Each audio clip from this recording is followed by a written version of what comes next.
return to their earthly life. And by the way, that's tough, as you can imagine, for the spouses of these people. If they're, the near-death experiencer is honest and say, look, here's what the experience was, and I didn't want to leave. I didn't want to come back to you. And I've known some people that had near-death experiences. That's tough for a spouse. It just takes a long time for the spouse to really get just how profoundly gripping, loving, connected they felt on the afterlife. And it would really take an enlightened spouse to really understand why the person who had the near-death experience wanted to stay in that heavenly realm. I mean, that's just how powerfully positive, interconnecting, embracing the heavenly realm is. And that's sort of a vivid, very poignant demonstration of just how powerful that experience is there. I'm going to switch the topic here a little bit. Obviously, still on topic, but people who have had supernatural experiences, people who have seen apparitions or heard a voice of someone who's not in the room with them. These, again, are not, people can believe or not believe these people who have had these experiences, but to the people who have had these experiences, it's very real. And I'm one of those people who have had a lot of these types of experiences in my life, and I haven't in about 7 or so years since I've been in my new house. But at my old house, it was relatively frequently, and it was not just me; it was my wife and it was our kids as well that we would have experiences. And even prior to that, I'd had experiences. My first real experience, and I'll take just a second to tell this story here. It happened in 2004, and I was at a castle in France in Bagnols, which is a little bit outside of Lyon. I was there with my wife, and we didn't have any kids. It was 2004, and we were staying there for 3 nights, and it was this 11th century castle called Chateau de Bagnols, and ghosts were the farthest thing from my mind. I wasn't thinking about them at all in any way. I wasn't thinking that this place was haunted in any way. I got up to use the restroom in the middle of the night at this place at about 3 a.m. and it was a rectangular shaped room, and the bed was on this side and the restroom was over here. And I went into the restroom and looked out the window, and there was a window over here, and there was a man standing in front of the window, and he was looking out the window, and he was maybe 5'7", 5'8". He was a stocky, kind of a fat guy on the larger side. He had ruffled hair on the side that was just past his ears that went all the way down. He was wearing a bluish suit. He had again, whitish hair, pale skin. And all I could see skin-wise was his head, essentially. But he was looking away from me out the window, and I just looked at him. This wasn't like corner of the eye, kind of saw it and then looked away. I saw this thing, and I saw this thing for a good 5 seconds, and that was a long-ass period of time to be looking at this thing. I got up and flicked on the lights, and there was nothing there. And I went back to sleep, and I didn't tell my wife about it. And 2 nights later, we were there for 3 nights. My wife and I are going to sleep, and she rolls over in bed and grabs me and, oh my God, I just saw a ghost.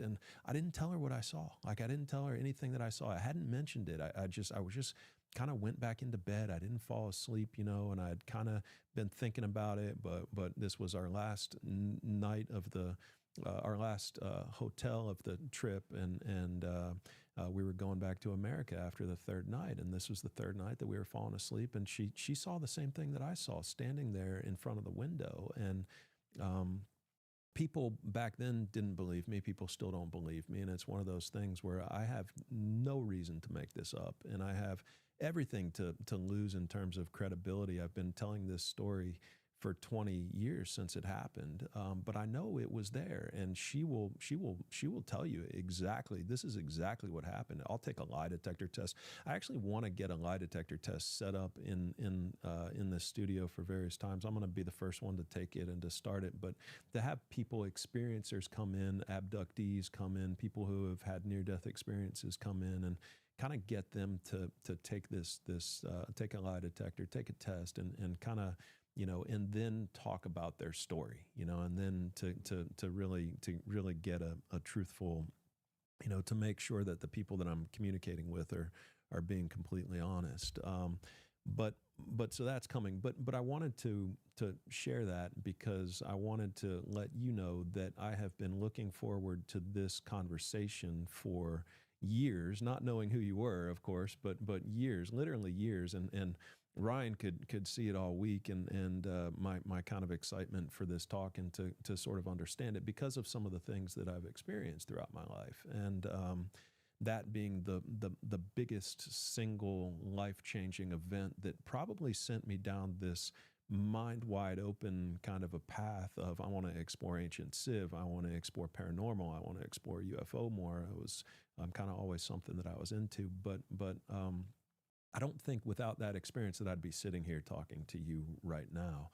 And whether it doesn't matter if you're, if you're a believer of these experiences that people have or not. People have these experiences, and they believe that they have these experiences. So I just wonder how that soul that I saw in that room got there. Did he turn down the beings and say, it's not my time yet, and I'm going to stay here for another 1,000 years, and now he's, just sitting there staring out a window for all of eternity. Any thoughts there? Yeah. Well, first of all, Matt, thanks for sharing that. I'll tell you, I believe it because we've had scores and scores of people share, what we call entity encounters. They're sometimes called ghosts, but the fact that both you and your wife saw exactly the same thing, and I'm sure shared in great detail about it was, and we've said earlier, what's real is consistently observed. Basic scientific principle, consistently observed. That was reality, so that really happened. No doubt about that. I think one thing I could speculate on is, there's a much bigger universe as broadly defined than we're aware of in our earthly ongoing existence. I mean, exactly like what you experienced. I mean, there's a lot of, what we call non-ordinary, and yet it's important types of things. I mean, I would speculate one possibility out of many possibilities could be that there could be a intelligent, divine God, some conscious entity in the afterlife that said, Matt, you have the potential, you have the maybe you need a push in the direction of developing this interest by this type of personal experience, opening your awareness, your thinking about this, your consciousness to make you open to exploring this in a way very few people have the potential to do. And that through your explorations and your sharing, exactly like these podcasts, you could have a very valuable, positive, loving, compassionate impact in this world that you might not have had you not had that experience. And that could be the product of a divine, loving consciousness. Yeah, love that. Love that. Yeah, had not really considered that, to be honest with you, but that makes total sense. Yeah, really well said. Thank you. Thank you for sharing, and thank you for understanding that it happened, because people, I'll say that and people will be like, no, you didn't see that. And it's like, well, you could say go talk to Dr. Long. Dr. Long says I did, and now you studied entities times huge numbers. Right. Yeah.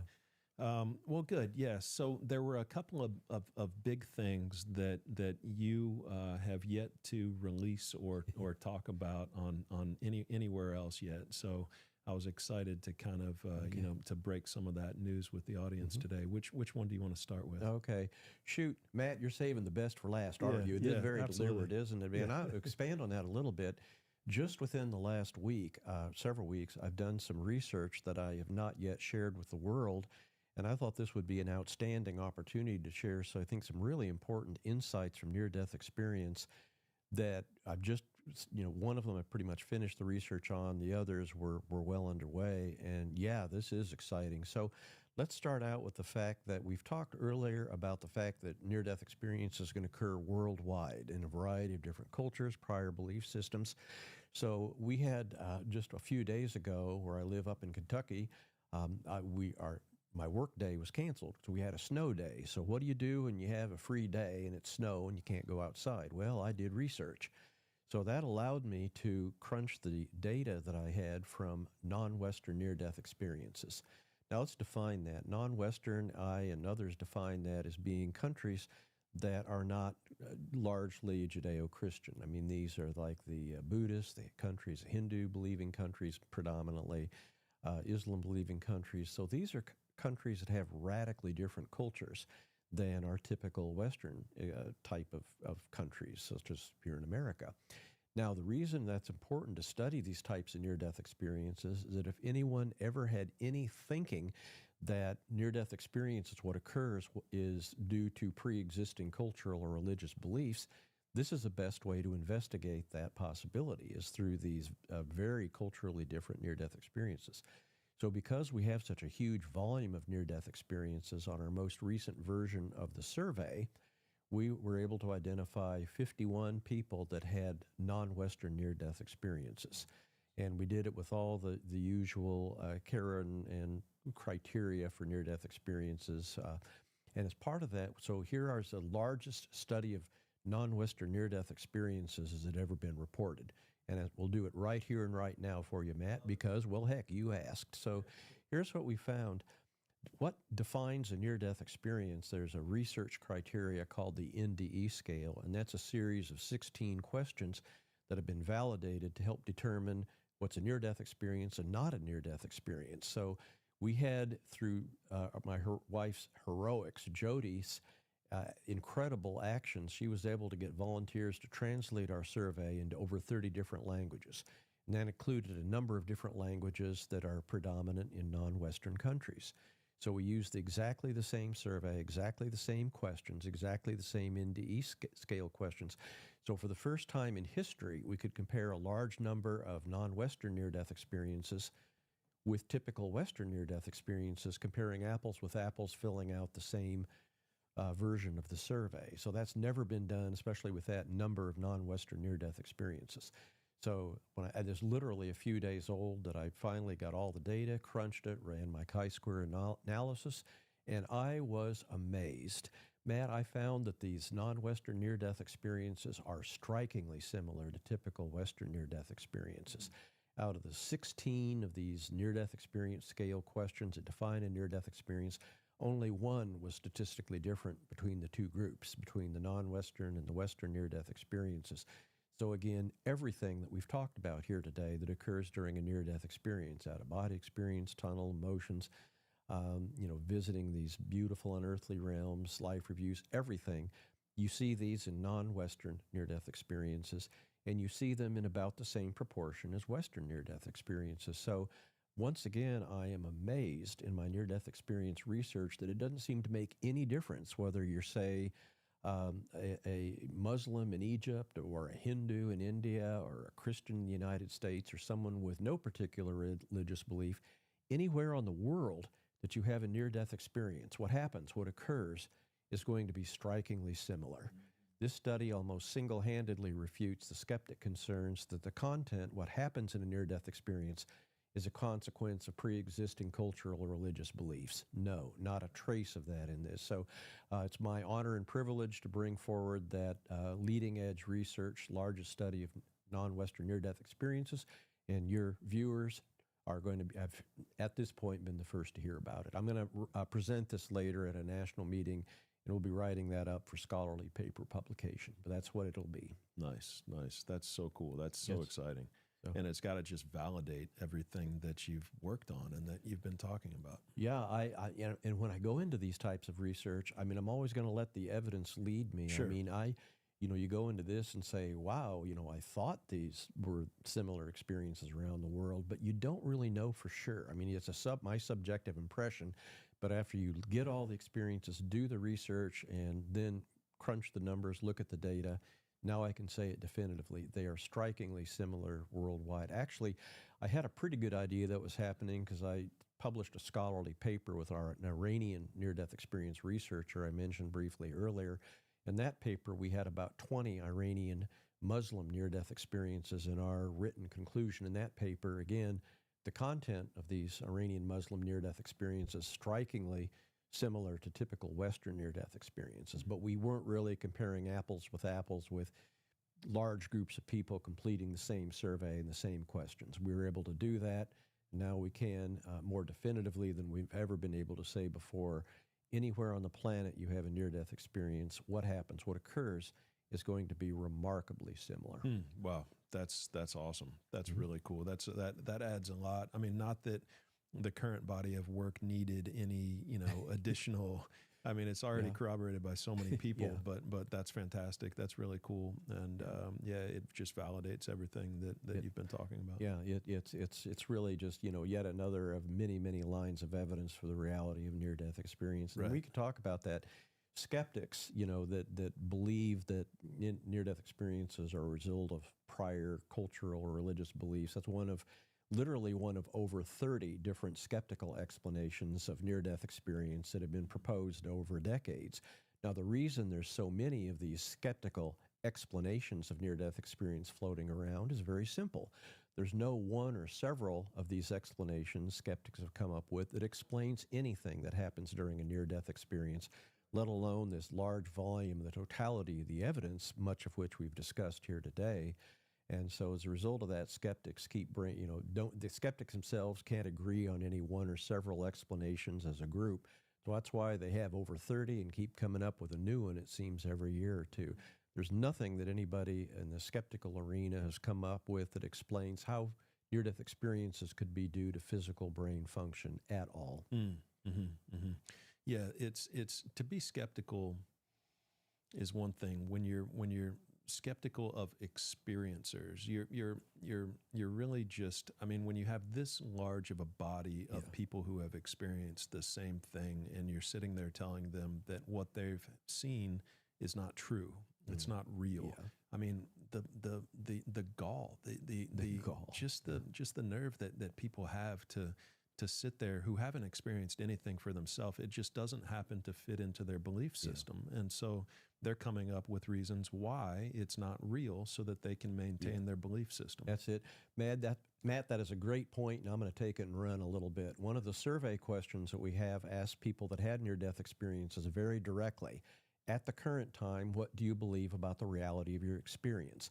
Definitely real, probably not real, definitely not real. Survey, 834 near-death experiencers responded to that, and about 94% stated their experience was definitely real.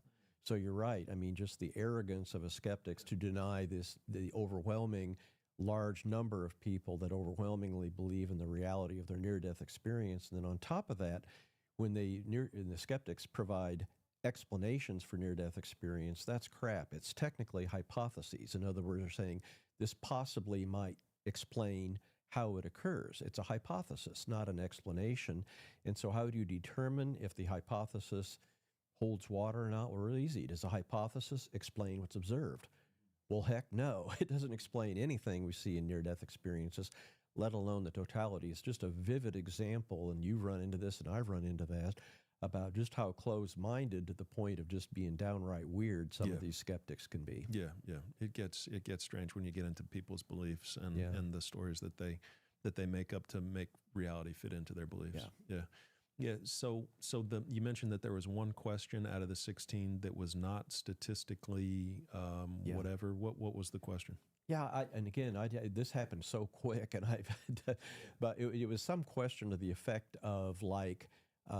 It's one of the sort of the ND scale research questions, but it was, I felt, either you didn't have this, or I felt one and united with the world, or one and united with the universe. And right off the bat, in near-death experience, we talked about that. They often come away with that awareness of the unity or oneness of all. So it's a very good question, but geez, you can see how that might not translate. I mean, how, one or unity or feeling at one, I'm kind of suspicious that is, these non-English, non-Western countries, I mean, they certainly have a very different culture, and they may conceptualize awareness of being, one or at unity with the world or universe. That might be a very difficult concept to accurately translate. So given that 15 out of 16 had no statistical difference, I'm pretty sure that that's just something that's just a difficult concept to accurately translate, and that's probably what's going on here. Yeah. What else? What else was Oh, there? okay. Yeah.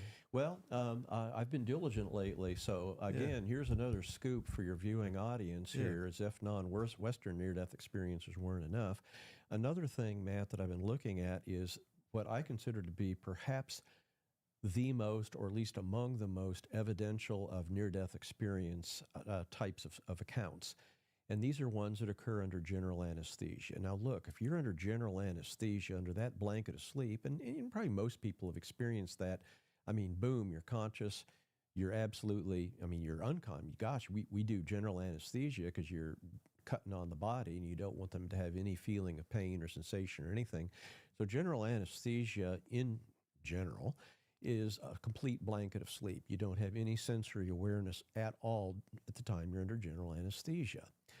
However, there's a mercifully small percentage of people that have complications, either of the anesthesia or the surgery or the pre-existing accident or illness that led to the operation being necessary in the first place. So there's a very small percentage of people whose heart stops. They have cardiac arrest during general anesthesia. Obviously, that's very carefully monitored. I mean, I've been there. I've been, as a physician, I've been trained in the operating. I've been there. And they very carefully monitor heartbeat. So when you have your heart stop, that you know that, and you know it immediately, you know it vividly. So I have at this point a small series of near-death experiences where they were clearly, by my retrospective review, under general anesthesia at that time, and their heart stopped. And how do we know that? Because at the time their heart stopped, they had that out-of-body experience. Boom, consciousness above their body, aware of them's body physically down on the operating room table, aware of the panic in the operating room as they add that unexpected complication. Their heart stopped, and believe me, that causes a lot of panic and trouble. So here they are observing their own resuscitation while under general anesthesia in the operating room, and then they go on to have what's typically a very detailed near-death experience. They may go through that tunnel, be in the unearthly realm. But in this small series that I have, they not only were under general anesthesia, they not only observed their own cardiac arrest, their heart stoppage, observed their own resuscitation, but then beyond that, they had the healthcare team come back and validate what they saw at the time they were under general anesthesia, at the time their heart stopped. This is some of the most profoundly evidential near-death experience accounts imaginable. Right. There's absolutely no other explanation for this, absolutely no way physical brain function could do this. The only rational explanation for these types of near-death experiences are exactly what the near-death experiencers themselves, what they experienced, what they believed, that there really was consciousness apart from the body when it should be, if you will, doubly impossible. Yeah, so what can a skeptic say to that?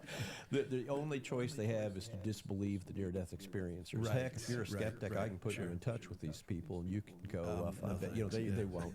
It's really sad that people, especially when you have people all around the world have encountered entities, ghosts, as you described. People all around the world have described near-death experiences.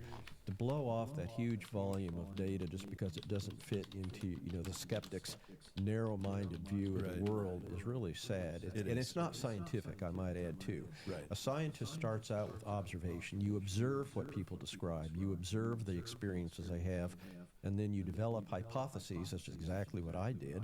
And then you look for the evidence that either supports or opposes a hypothesis, and then on that body volume of evidence, you make a determination as to what it really is. So that's why, again, near-death experiences are, in a word, real. Yeah.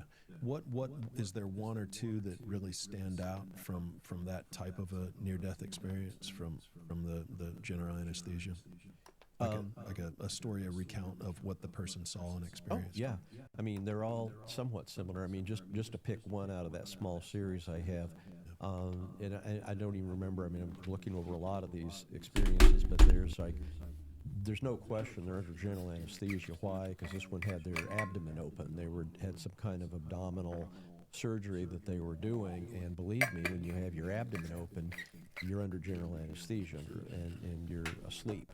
So this person this was an allergy, a severe allergy to some kind of medication that they received. And so as a result of that, their heart stopped and boom. So there they were, and they were typically above their body, sort of at a side.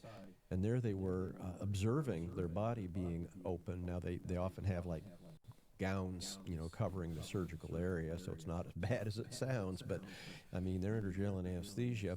And what they describe is it's not like what you see on TV where crash carts mystically appear and there's a calm, active, professional efforts at resuscitation. This is what really happens is panic. There can be unprofessional behavior.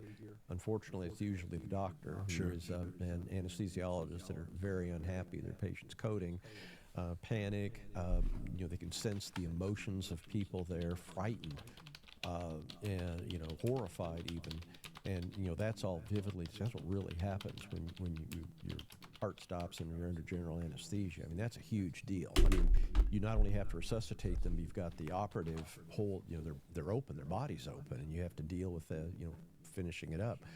So well, they were able to observe that and who was doing what and what they said, and unfortunately, at least, especially a long time ago, physicians would be very reluctant, or often reluctant, to tell people that they had a cardiac arrest, that their heart stopped during general anesthesia. I mean, they'd be afraid to tell them that. They'd be afraid to frighten them. But in modern times, they're much more physicians feel obligated to disclose that. I mean, if you had your heart stop during anesthesia, you need to know that. You need to follow up. Right. You better check you could get an EKG, electrocardiogram, measure your heart make sure there's no permanent damage, because that's a big deal. That's a huge physiological insult to have your heart stop, especially during general anesthesia. And if it was an allergic reaction, you dang sure need to disclose that in the modern era to your patients so you don't get that particular drug again. So now in modern era, we're seeing more disclosure of that, and then as part of that disclosure, the near-death experiencer will say, hey, look, here's what I saw, and can describe in detail, often to the embarrassment of the doctor, hey, whoops, that's embarrassing what they were cussing or whatever. And so, for them to bring back what would be considered an unexpected observation of, panic, crash cart not being there, issues, trouble trying to bring them back to life, I mean, that adds to the validity of the observations. And then the healthcare team always essentially astonished. How could you know that? Who told you? Well, we know who told you. She saw it. He saw it. And so as a result of that, we have these literally validated, not only out-of-body observations, but later validated that this was real. This is when you had your near-death experience, and that's exactly the life-threatening event that happened. So again, some of the strongest series of near-death experiences proving that they are absolutely real and cannot possibly be due to physical brain function. So I'm still gathering them. Again, I emphasize it's a work in progress, but we have enough of these reports lined up that it's clearly part of the pattern. This really happens during near-death experiences. Nice. And they can go on typically to have very typical, often detailed near-death experiences after that out-of-body experience. Wow. So that's crazy. Does anybody ever draw what they see? Yeah. So you're hovering over a group of doctors and they're all starting to freak out, and I'm just envisioning a spirit that is does I guess question A, do things look in the physical world the same as they would if the soul that you are is looking down? Does it look the same as it does when you're looking through your eyeballs? I guess that's kind of question one. And then question two, does anybody ever draw what this heavenly realm looks like and Sure. Attempt to just picture it for us? Yeah. First of all, what they observe in all of these out-of-body experiences, and obviously we have thousands now of these observations, they're generally what you would expect through physical. I mean, it's analogous to it. Again, you can't possibly be physical when your consciousness is over your physical body. But what they're seeing, it doesn't seem to be distorted. There seems to be vividly accurate down to finest details. And we've had people report, serial numbers on equipment. We've had people report, that there was on the top of the fan in the operating room a label that they could not possibly have known about. So, all of these things are basically they are the reality of physical earthly life, just being seen through non-physical awareness and that out-of-body experience. So that's it. You almost never have things like what you see in the afterlife, where beings may be translucent or transparent or, predominantly light. You just don't see that described in observing earthly out-of-body experience events. And then secondly, to get on to your second part of your question there, has anyone ever drawn that? God, I wish we should, I'd love to have asked our near-death experiencers to draw this. We have, very, very few people that actually do draw some of what they saw.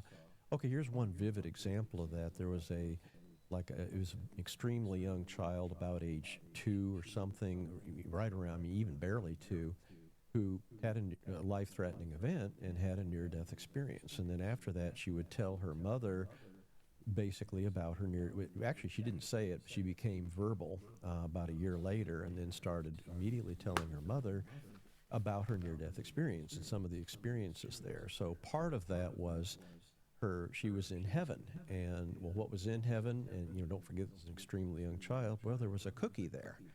And the child drew a picture of the cookie, and here was a huge cookie, and there was all sorts of little circles around it. She said, those are lights.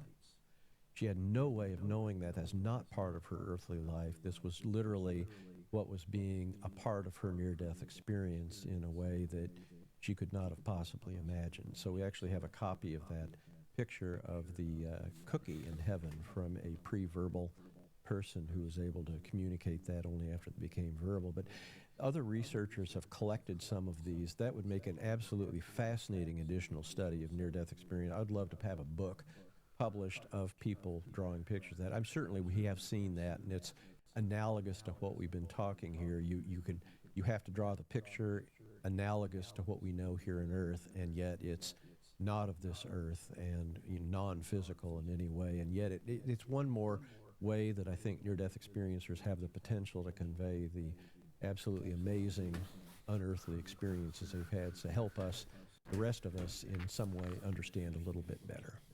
I think we'll close it out here in a minute, because I've kept you for a long time today. It's okay. And very much appreciate your time and your knowledge. I love it. It's fascinating. But bouncing back to the non-Western report just for a quick second, what was the craziest, or what was the most memorable for you out of all of those non-Western reports that the experience? What was the most memorable experience? Oh, geez. Again, we're picking out a 51. I almost feel like we're diminishing the others, but I'm going to do that. We'll do this. So this was in a non-Western country, and I don't remember the specific one, but that was in the group. This person had his heart stopped while he was going down a street, cardiac arrest. So, boom, he went down, consciousness up, that out-of-body experience, and he was able to see his body down there and people rushing up to him, and what do you do when someone's down and unconscious? Trying to get some help, and they were all, concerned, obviously anxious too. So he went and did that. And this is one of these people that had their out-of-body experience where their consciousness left the area of their physical body and traveled a considerable distance. So interestingly, his awareness traveled to the building, and it was up some stories, where his wife was working. And he was looking through the window at his wife working on a computer, and he was able to see that his wife was looking up housing in this far distant city from where they lived in. Wow. And, and he's like, of course he had no idea what was going on. So he went on to have a very detailed near-death experience, fortunately recovered. And when he recovered and was talking about it with his wife, he said, okay, here's what I saw. I was looking at your computer, and here you are looking at housing in this city far from us. And we've never, what was going on? We never talked about that.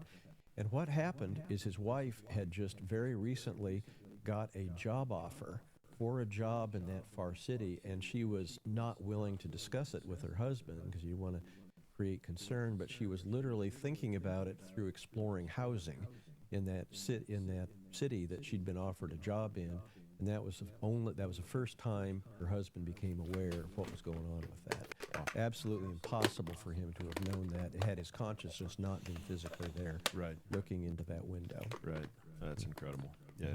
I mean, I know that you hear stories like, and you study stories like this constantly. Yeah. But that's a really, really cool. It is, yeah. It's a part of my life. I mean, these absolutely extraordinary. This is extraordinary to you and any viewer, but gosh, my wife Jody and I, this is literally just a part. Every week we read more near-death experiences, and this is literally. In fact, I would be fascinated if I saw a near-death experience that seemed unreal or hallucinatory. They're so rare, something that breaks the pattern. But I mean, this is just a vivid, ongoing part of our life, and it's just part of the amazing, striking consistency of near-death experiences all around the world. Yeah. It's a great hobby, if you want to call it that. Yeah, it's my second full-time job. Right, actually. right. Yeah. No, but it's super important work that you're doing, and I mean, it's obviously extraordinarily enlightening. I think that if people could, the more people that understand this work and that know what you're doing, I think it's going to help more and more people. I think just to find a sense of peace and find a sense of calm and know that it's going to be okay. I mean, it's such important work, and just want to thank you for what you're doing, because it's huge. Well, I really appreciate those kind words. It's been a huge labor of love, but I've really enjoyed it. I'm honored and privileged to have this path in my life where so many people have the confidence in what we're doing to share some of their deepest, most profound accounts of what happened to them in their life, and then have the opportunity to share that in the world. And very important point there. I mean, if people had, reading, if you read, you can go to my website, nderf.org, stands for the Near-Death Experience Research Foundation. But I would challenge your viewers. I'll bet if you go there and on the top tab you see experiences, go down to exceptional experiences. We call it exceptional archives. I will bet if you read even 10 near-death experiences in that list, or especially 20 or 30, it could literally change your life. You're going to see over and over not only what we talk about here, but these deeper messages, the profound importance of love, that connection we all have, that unity, and that profound reassurance that we are far more than our physical earthly life, that each and every one of us are going to have an afterlife, a wonderful afterlife, and that is an incredibly profoundly positive message for each and every person. Yeah, absolutely. Yeah, and if the reincarnation component of this is the truth, what does that mean for humanity? I mean, it's like if we have to come back to this place, if all of these past lives are earthly lives, then that means that our future lives are earthly lives. And so if we know that we have to come back to the earth, we probably make different decisions than we're making today in this life. We probably wouldn't trash the place as much, not to go down that path. But I mean, you probably want the earth in 50 years or 100 years to be able to sustain life. That's a really good point. I hadn't even thought of that, but you're right. I think reincarnation is yet another vivid line of thinking about how important the earth is. I mean, it's been the habitat for our prior earthly existences, very important existences. We, as in our current earthly life, had lessons, insights that are very important to our eternal soul selves, and all the more important to maintain Earth, not, as you say, not to trash it out, but to keep it as healthy and vibrant as possible and full of life, so that people in the future can have future earthly carnations and, go on. I mean, just reincarnations and just regular earthly life, so that they can have the best opportunity possible to have all the abundance and lessons from Earth in as positive an environment as is possible. Right. Yeah, for sure. It's interesting to think about if population is growing or population is shrinking, what happens to those souls? How are we getting additional souls unless we're just increasing the percentage of NPCs? And how did the souls decrease? In a time of dramatic population decrease. Have you put much thought into that? Yep. Yeah. First of all, a little bit of history. It's estimated about 100 billion people of humans have ever existed on Earth. So, there's a lot of us in the past that have the potential to reincarnate, a lot of prior lives that are offering potential. So, certainly populations go up, go down, especially for people that recall multiple prior earthly lives.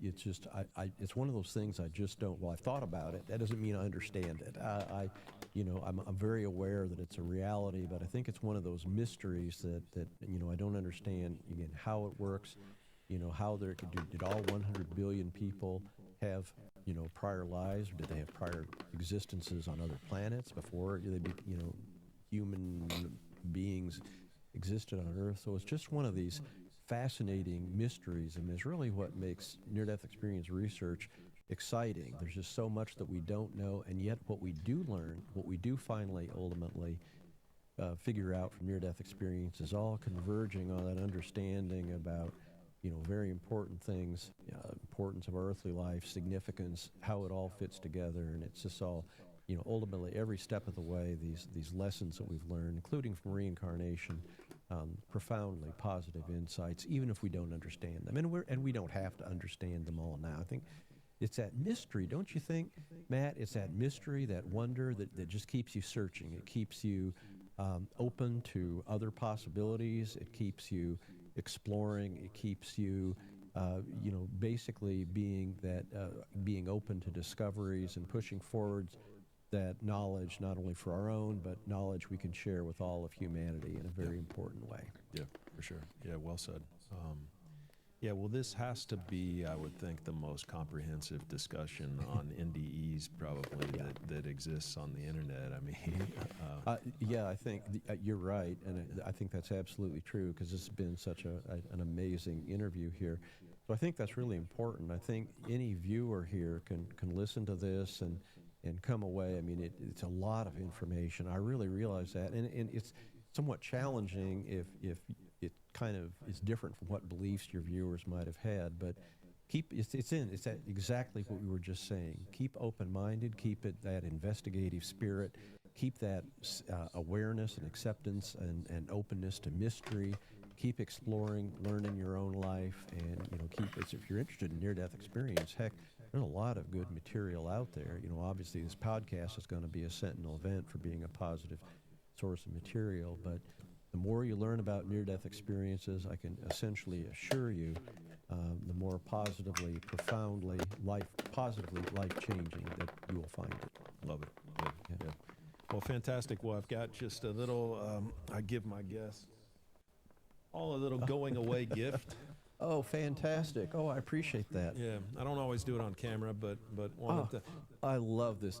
A huge thanks. I love, we've talked about this. I love this Egyptian stoneware. It's exactly that kind of wonder and the mystery of there's beautiful. Thank you. These are one for your wife as well, since she joined us down here. Oh, that's fantastic. Yeah. And she's the webmaster, so this is really. We really appreciate this. It's a vivid reminder of sort of that tying together the ancient mystery and what we have to learn with our continued search to learn about it, and looking forward to knowing more in the future. And this is great. Yep. We have, but wait, there's more. There's more. We have. I love this. Yeah. Oh, this is the world's greatest. It's fantastic. This is the Matt Bell Limitless that's the cup, and I really appreciate that. That will be at my bedside. Cool. And it's an excellent source of ice water. Yep. Where we have. So thank you much. I really appreciate it. And a huge thanks also for this absolutely, literally sentinel, fantastic interview that we've shared today. Agree. Yeah, I think we made something super special, and hopefully people get a lot out of it, and hopefully a lot of people see it and share it and like, and because I think, again, it's super important information, and it's not something that enough people talk about, enough people study, enough people realize, enough people know about. So again, very important work, and just really can't thank you enough for coming down. I really appreciate that. And for the viewers, if you find this to be very meaningful and significant, informative, please feel that you can share this with other people and share the significantly, powerfully positive messages shared here today with anybody that you'd like. Love it. All right. Well, that's a wrap. Right. Yeah. Appreciate it, sir. Yep. Great pod.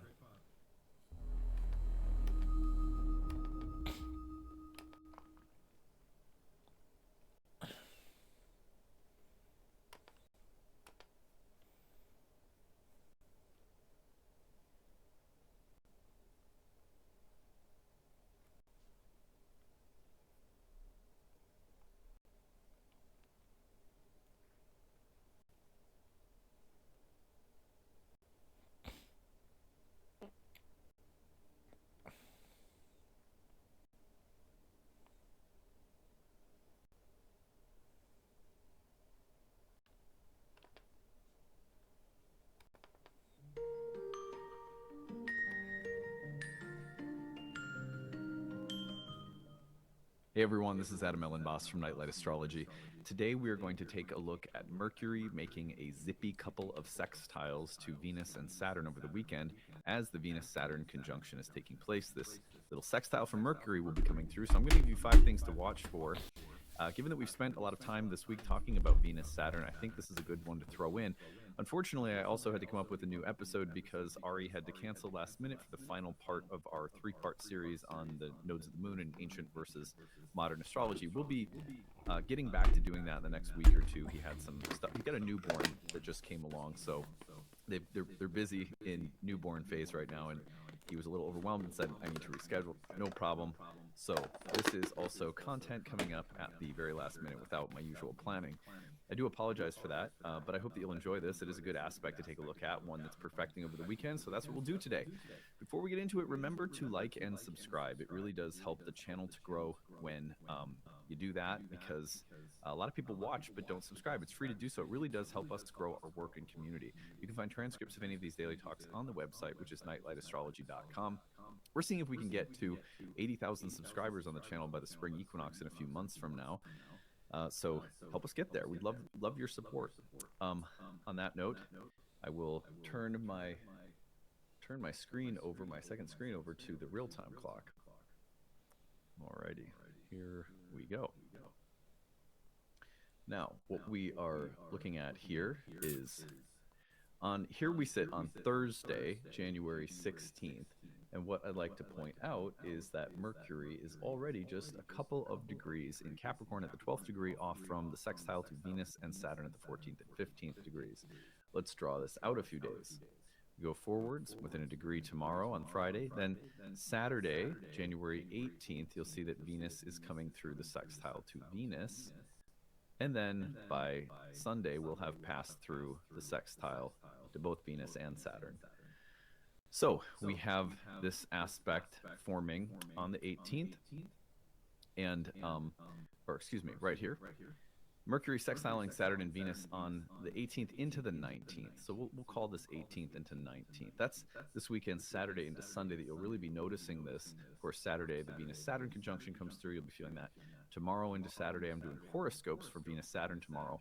So today I just want to talk about 5 things that you can watch for, given Mercury in the earthy sign of Capricorn, making a sextile to Venus and Saturn in the very watery sign of Pisces. Now, these are both feminine signs, and the whole signs are a couple whole signs apart, and that gives them a harmonious aspect through the sextile. Sextiles are, of course, of the nature of Venus. And so we have this harmonizing effect taking place between between Mercury and Venus, and between Mercury and Saturn. So one of the things that comes up with an archetypal combination like this is the ability to very clearly articulate desires. Sometimes with Venus and Saturn conjoining, I could see this where, we might be articulating desires rooted in a clear sense of what's not working, of what's reaching a limit, or of what we're experiencing as frustrating or disappointing. And so there comes this need to clearly articulate what we want. This isn't what I want, but this is what I want. In Capricorn, Mercury in Capricorn has that kind of realism that allows us to maybe very clearly articulate what we do and do not desire or want, or what is or is not working. So I like this. Now, the second thing that I would watch for would be realistic talk about emotional longings. Now, Venus-Saturn coming together, we've already said, has a kind of gravitas. It can be a little melancholic, but it certainly has the capacity, Venus-Saturn does, to bring a more serious mood or more weighty, consequential themes into love, relationships, friendships, social dimensions of our life, or even artistic dimensions of our life. There's a gravitas. Well, when we have Mercury in the very earthy, realistic Saturnian sign of Capricorn contacting these planets harmoniously, we may find that we are able to talk about difficult things, or talk about our emotions in ways that are more grounded than we might think that they should be, given how powerfully we might be feeling about things. The emotions can be running really strong when Venus and Saturn get together, and yet we may find that we are ready to have some really realistic, grounded conversations about the practical side of how to deal with what we're feeling. We may also find that there is some mature and brave way in which we are ready to simply speak what we feel, speak what we long for, speak what we hope for. So I like, not only do I see Mercury sextiling Venus and Saturn as articulating what we want or don't want, but also the practicality and groundedness to talk about difficult things in ways that remain grounded despite intense feelings or emotions. I like the ability to look at the practical side. What can I do about what I'm feeling, or what can I do about what's arising that has this really maybe heavy and more emotional um, power to it? The Venus Saturn comes about, and it's a little Shakespearean. So you may find that your ability to rise to the occasion and talk about what's happening with a kind of adult perspective is a great asset during this little transit over the weekend. The other thing that I like about this is what I just broadly called edgy sensual realism. There's a way in which the combination of Mercury in Capricorn and Venus and Saturn in Pisces may allow us to honor or acknowledge the somewhat grittier or darker sides of what we desire or long for. It's as though we have the ability with this transit to give ourselves permission to love some of the rougher edges of people, of ourselves, and of things that we desire or are attracted to. Yes, that's complicated, but I still like it. Yes, that's a little dark, but there's some way in which I'm attracted to it. The thing about Mercury in Capricorn that's so wonderful is the there's no beating around the bush with Mercury in Capricorn. It's like, just give me straight talk, tell me what it is, tell me what you want, tell me what you're doing, tell me why you're doing it, what's your motivation. And you combine that with some of the high romantic sentiments of Venus and Saturn in Pisces, and you get this kind of dark, sensual, realistic quality. I think a little bit about that movie that came out years ago. It was based on the book 50 Shades of Grey. This has a little bit of what is it called? S&M. It has a little bit of that. There's a kind of gritty, sensual, dark quality here that for some people is not, I mean, for some of us, it may be like, yeah, that's not my thing. That darker side of things is not something that we have access to or interest in. But for other people, a transit like this can be very relieving in the sense that you're finding people around you who are willing to go into kind of like grittier, edgier. It's like watching a movie that's a little darker, or humor that's a little more provocative, a little bit like, would you just step across a line? That. So I think about this transit as one that for some people may be experienced as the enjoyment of a slightly darker or edgier energy. Anyhow, going on, number 4 would be incremental steps toward our desires. So when we think about what we want, what we long for, what we hope for, and then you think of that as pretty Venusian, Venus coming into contact with Saturn. Okay, so there's the realism that might clip your wings or make you feel like, yeah, you don't get to have what you want. It's impossible. But Mercury in Capricorn says, where there's a will, there's a way. Let's map out an incremental plan to gradually move around an obstacle or climb up that mountain. And so I wonder what dreams, wishes, longings, hopes, fantasies Mercury in Capricorn is willing to facilitate as long as we take a long, slow, gradual, incremental approach. Can you climb this long mountain? Is there a way up? There might be. So incremental steps toward our desires. Finally, I think about artistic skill refined. One of the great things about Mercury and Venus combinations, especially the sextiles, is that they have a fantastic way of getting together to learn things like singing or painting or poetry, songwriting. When the two planets combine, they were said in ancient astrology to bring about pleasant sounds, pleasant speech, beautiful singing voices. So Mercury and Venus may also be about the appeal of music or poetry, or the innuendo or the suggestion. There's an art or a kind of a sensibility and an aesthetic that come together. It's like, I've said this one on the channel before, different aspects, the people who find intelligence to be a turn on. very Mercury Venus. Mercury Venus can also be about the refinement or development of any kind of design or craft that has an artistic side to it. So, artistic skill, refined love of intelligence, intelligence and beauty coming together harmoniously, design and aesthetic, organization, strategy, mental approach, and things like beauty and sensuality combining nicely over the weekend. That, my friends, gently, it sort of I think it takes the edge off, is what I'm trying to say, of the Venus Saturn conjunction. So it's a nice one to consider coming in over the weekend. This was a last minute thing that I threw together because, like I said, Ari had to cancel last minute. Sucks. I can't wait for him to be back next week. And I hope that this was something that, at the very least, gave you some content, as impromptu as this talk was, that lets you have a little bit deeper access to the transits of the weekend. So again, that transit with Mercury sextiling Saturn and Venus comes in on the 19th early in the morning, so it's really 18th into the 19th. Enjoy it, and we will see you again tomorrow for horoscopes. Bye, everyone.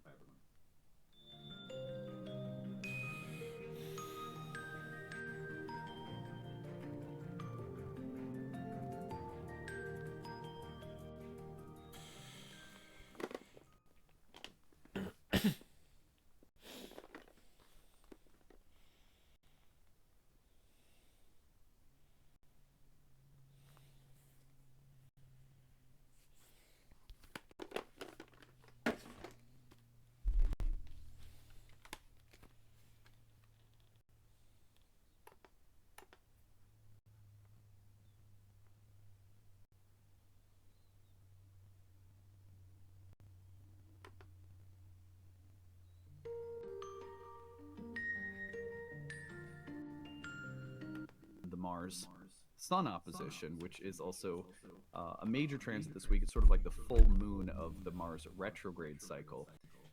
Then we are looking today at something that just passed, which is Venus square to Jupiter. We didn't do a video devoted to this square, but when the two, I mentioned a little bit in the weekly overview, when the two benefics get together, generally speaking, good things happen. It's interesting that this Venus-Jupiter square with reception, with Venus exalted, is coming right around the time Jupiter is turning direct, and then Venus is heading right into this conjunction with Saturn, which kind of, in a way, translates the light between Jupiter and Saturn and reiterates the transformations that the Jupiter-Saturn square is still working on within us. So we could look at this Venus-Saturn conjunction from the standpoint of some of the Jupiter-Saturn themes that have been active in our lives. And so if you've been tracking that transit with me on the channel, it's something to consider that this Venus-Saturn conjunction may be playing a role in the larger Jupiter-Saturn dynamic that's taking place in your life and in your birth chart right now. I'm not going to spend a ton of time with that today because that's kind of a, it's like, what is it, what do they say? It's threading a needle. It's like moving something through a very small and delicate space that I think for many people may not land because it really requires that you've been spending a lot of time and attention with the Jupiter-Saturn cycle. And that's a harder one for most people to track because it's so long and big and points to things that are so paradigmatically large.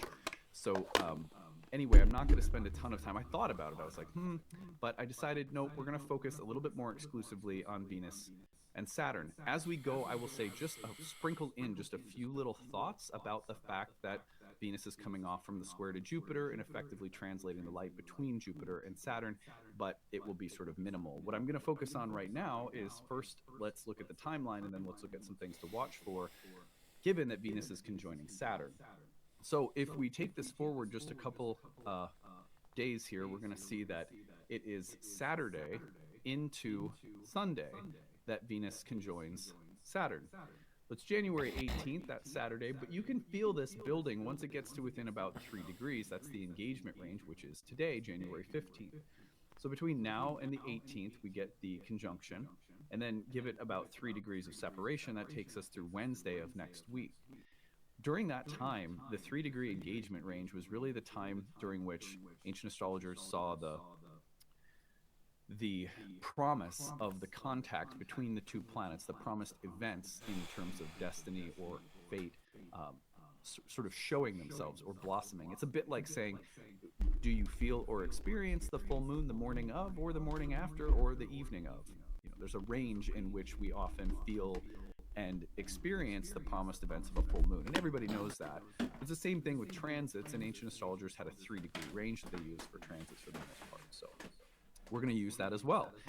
So that means that today through Saturday, we're going to be in the range in which the promised fruits of the Venus-Saturn conjunction may appear on the tree. And then they may fall off the tree or continue appearing all the way till next Wednesday. So that's the timeline. Always important to establish the timeline first. Now what I want to do is talk about the 5 things that you can watch for given this combination. There's a few things to say to set ourselves up. First, Venus has a lot of dignity in Pisces. By dignity, we mean that she's in an environment that is more conducive to her own natural significations. Love, beauty, romance, sensuality, desire, all Venusian things are heightened and amplified and empowered in the sign of Pisces, a double-bodied water sign, the temple of the fishes, a feminine sign, a changeable sign. This is a sign that Venus does very well in, and she was said to be exalted here. Now, there are a lot of really interesting esoteric reasons for the placement of dignities, but one of them that's really beautiful here is that we're in the place in which the longing for spring and the transformation of the light of winter into the light of spring is taking place. That is really at the heart of the meaning of the sign of Pisces. And so that flowering place of the light and spring and life coming back, we have this goddess of sensuality and fertility, imagination, romance. It's a bit like, the birds and the bees in springtime starting to get together, right? So this sign has a lot of peak romantic Venusian qualities. It is a sign of tremendous longing and tremendous heart and compassion and romance and sentimentality. Not necessarily in a bad way, though sometimes, right? It can lean into like dramatic, theatrical. But there's a kind of grand, peak, romantic, imaginal quality to Venus and Pisces that makes it one of the more attractive places for Venus in the zodiac. Not without shadows, of course, every placement has its light and dark side, but this is why Venus does so well here, is generally speaking, this environment is conducive to Venus really being herself. Put Venus in a different sign, right? And then she's sort of filtering her nature through the nature of another planet, and then it depends on how those planets get along with one another. Put Venus in Sagittarius is not a bad place, but now Venus is filtering her expression through the lens of Jupiter, who's quite different from Venus. Doesn't mean it's bad, but it's like very different. Venus in Pisces, right? Now we're in a Jupiter ruled sign, but it's also a place that Venus does very well in. And so some of the meanings of this sign also have to do with this kind of crossover between some of the Jupiterian themes like hope, religion, philosophy, mysticism, and otherworldliness. It's kind of the feminine, sort of otherworldly dimensions of Jupiter in this sign. And then we're adding Venus in and giving it this romantic, sensual dimension. So this is really the place where things like beliefs and convictions and philosophy and mysticism and religion, for example, take on romantic qualities, so that you might see someone here who's very passionate, a passionate mystic, but you also might see someone who's more of a musician or poet and more of an artist. It's an interesting sign in that respect. Not that you can't see some interesting expressions of art and poetry in Sagittarius either, but this sign lends itself more to the romantic, the artistic, the sensual, and the feminine dimensions of Jupiter as well, which makes it a very interesting place to consider Venus from. So, given this little setup, let's go into some of what happens when Venus encounters Saturn in this sign. Saturn in this sign in particular is very melancholic. And the reason for that is that we're putting Saturn into a very moist, like Venusian environment, a place that is, when Saturn is in the place where Venus is exalted, the really intense melancholic qualities of Saturn can be a big part of the experience, and amplified by a Venus conjunction to Saturn in the sign of Pisces. So one of the things we're going to look at here in this list is the consistent way in which melancholy appears with this combination. But melancholy has a range of meanings that are themselves really interesting. So let's get to it. Um, First of all, Saturn is a planet that has always been associated with gravitas. So there's a sense of the seriousness of life and the consequential nature of actions and choices and plot lines playing out in life. There is a very clear way in which many ancient traditions believed that life is a stage, or life is a kind of play. In the grandest sense, it is a play of light and dark. It is the dance of light and dark, of yin and yang, of the opposites and the fluctuation of opposites along spectrums. That reality itself is a play, and that we play a role. Each of us individually play a part on the stage of life. And you'll see in most ancient mystical traditions some really careful and important instructions on making sure that you remember it's a play. Because when you're in the midst of it, it's like you're method acting. And method acting, it's very important that you fully believe that you are the role you are playing. And for method actors, you kind of lose yourself in the role. And there's so many stories about people who have done method acting and the losing of themselves in that role, playing it in and outside of the actual performance, playing the role in and outside of actual rehearsals and so forth, can be really consequential. It can have big consequences. It can lead to award-winning performances, and it can lead to people going off the rails mentally and emotionally. And this is sort of like an analogy. So in life, we're method acting. Our ego, our identity, the roles we're playing, the life we're here to live, the dharma that comes with us, all of this is like a form of method acting. And when you're method acting, everything is of grave and serious consequence because it's real. You've really identified with the role you're playing. So all these ancient traditions had a way of saying, okay, well, look, when you're method acting, things get real serious. So in order to not be completely sabotaged by the roller coaster ride of life when you're method acting, remember it's a play. You have to remember you can't completely lose yourself. You have to have some way of differentiating yourself from the play and the role and the method acting. If we need to be woken up or stirred awake to remember, I'm method acting, it's a play, nothing better than a Venus-Saturn conjunction in Pisces. Because one of the things it can do is it can bring about the most consequential dimensions of the imagined life that we're living. The role we're playing on stage comes to a moment of great consequence. And that great consequence in the big picture of things, the big picture might not be the world's biggest thing. I mean, this is a transit that lasts a couple of days. For some people, it's maybe activating planets in your chart. It'll be a little bit more intense. But what I mean by this is not to say it's the world's most important event, but there will be things that happen when Venus conjoins Saturn that make you go, okay, the imaginal world I live in. Like when kids play. I had a friend tell me this recently. I thought it was a great way of explaining it. When kids pretend that they're superheroes, or when my girls pretend that they're princesses, or that they're the owners of a dog shelter in our basement that they've made up. These roles and worlds they create that they're so interested in. Of course, that happened after we got a dog from dog shelter. So they enter into that world, they fully get involved and invested in it. Well, we adults are all still doing the same thing, we just don't think about it that way. So along comes something of great consequence, and when we're a kid and you're playing a game, it might be like, oh man, that's a buzzkill, or that was a really heavy thing. And if it's feeling too heavy, you can always just change the way you're playing the game, or you can stop playing the game or something like that. It's a little harder when you're an adult, and we have bought in so deeply to the play of life, the Leela, the Maya. So there's a kind of illusory dimension of these worlds we create and these lives we're living in. Venus conjoins Saturn in her exaltation in Pisces, and all of a sudden it's like, oh wow, here's a moment of great consequence, of great seriousness, and it makes you question, am I in a dream?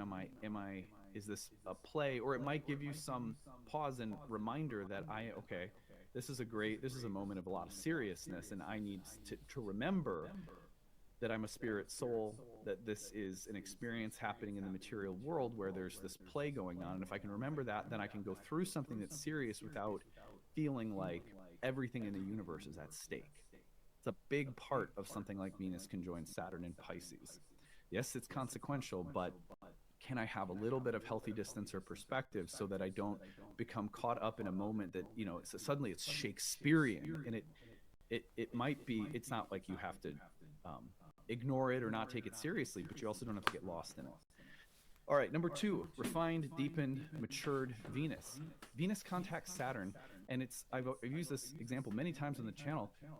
It's like the kind of process involved in taking a bottle of wine, and then 80 years later, 100 years later, whatever, it becomes its perfect vintage. Is that what it's called, the vintage? Or it becomes its perfect form. This is the peak time in which you should drink the wine in order to experience all of its promise. So Venus contacts with Saturn can also mean that there's something Venusian that's ripening, that's deepening, that's perfecting, it's reaching its limit. But that limit is an expression of its richness and its beauty.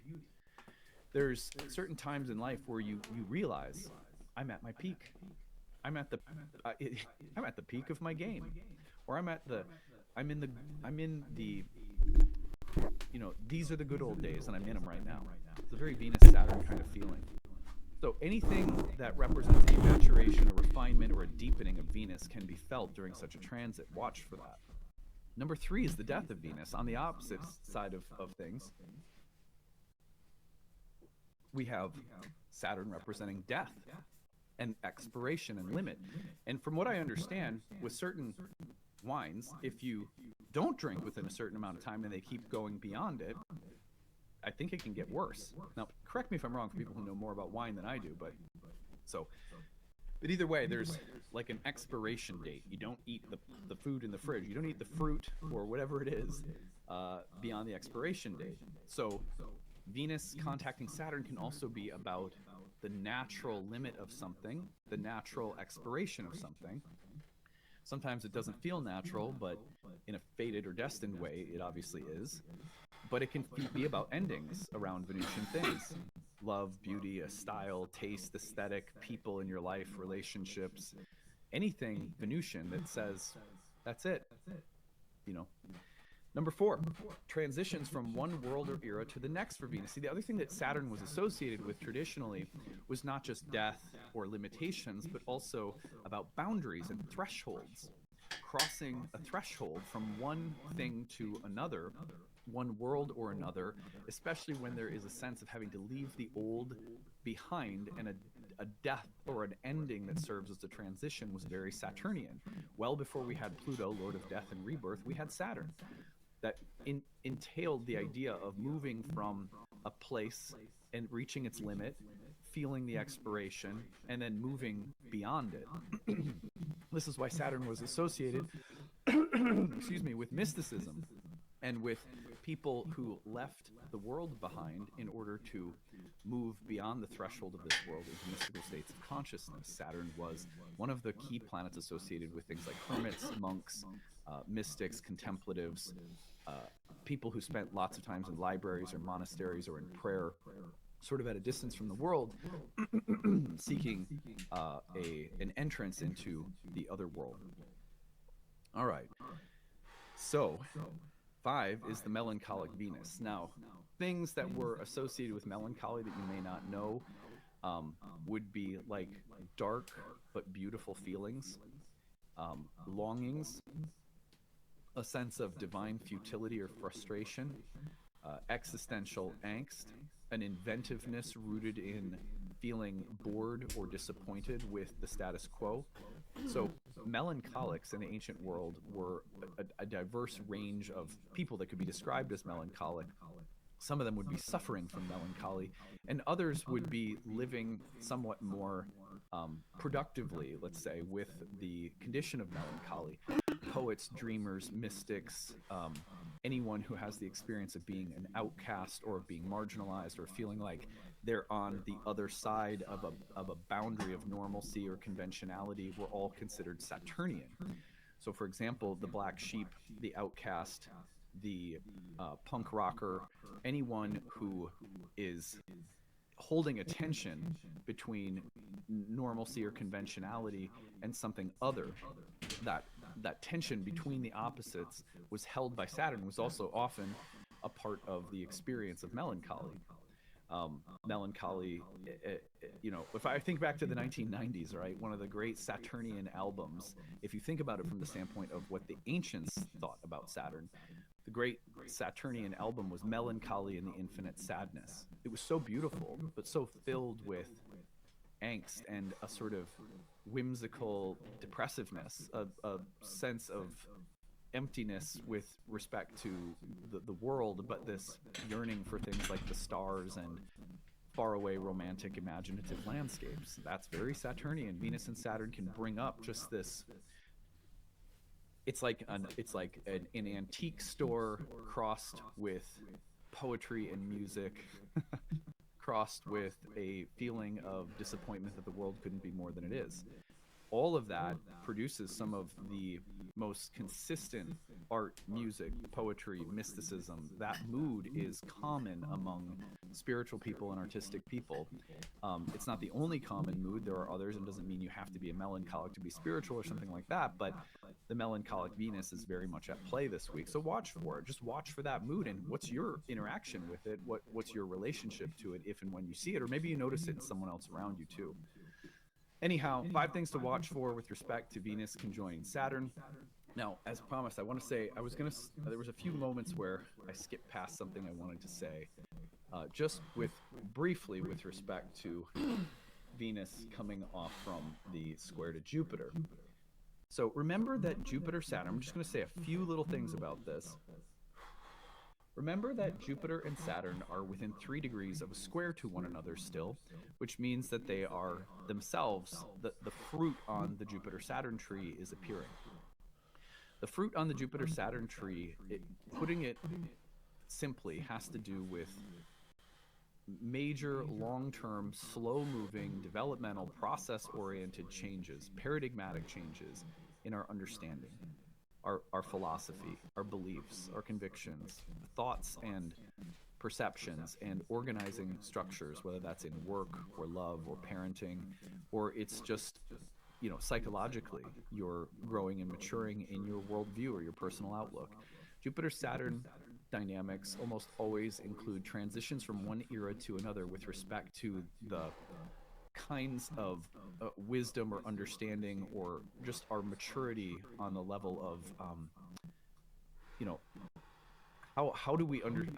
how can I put it? It's like each of us have a process of enlightenment that we're going through, and Jupiter is very much there as a kind of guru, instructor, professor who's always helping us develop broader, deeper, more thorough or complete understanding of life, of ourselves, or of specific areas of life.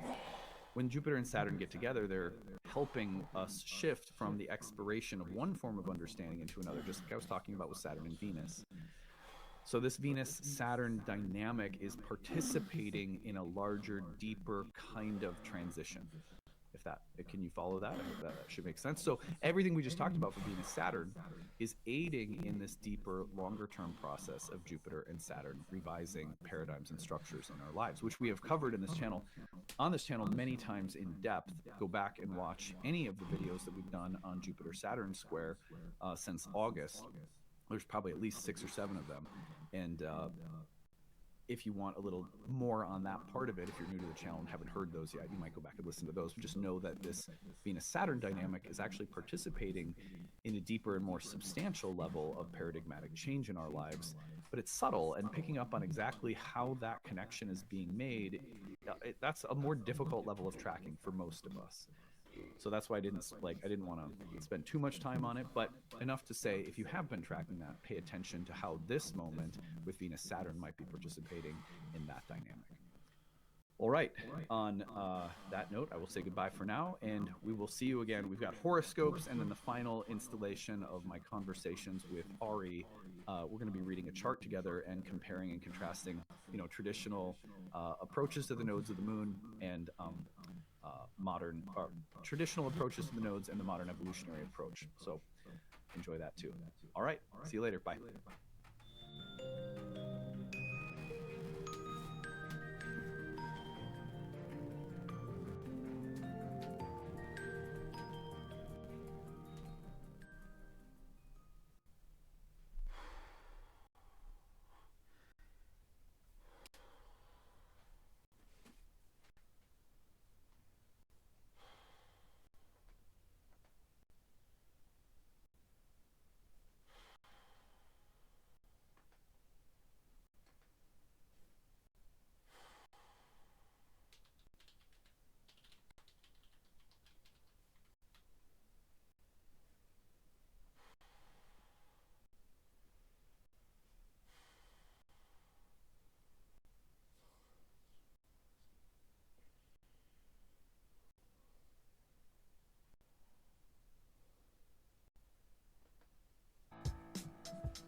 When you ask every time trying, it's like you're trying to save the world, but nobody's trying nothing. We're just doing our thing because it's our fucking mission in life, and we're happy to do it, you know, and we're not trying nothing. We're just convincing. And I say we because I'm pretty sure in my same position are the people who really have years on the struggle for this, like Arjan or Frank or the whole team. So good people get together for do things like this in different parts of the world, risking our freedom and risking our families and stuff just because we are convinced. We're not trying nothing. You know that this is a fact that these things has to be done, no matter if it's legal or not. The legal situation will change today, tomorrow, or in 25 years, but it's gonna change for sure. Because the pressure people's doing, people like us from the underground, and people like normal citizens with AIDS, telling the fucking government they feel better and they live better with grass. That's the fact. We're not trying to do nothing, you know, we're just convinced that life is better and humans are better and the fucking world is better with grass. So let's check it out. Ta-da! Look at this. The highway of Phillips lights from Holland. Someone number one. Big, big, big, big. Let's go, guys. Let's have a look here. Look.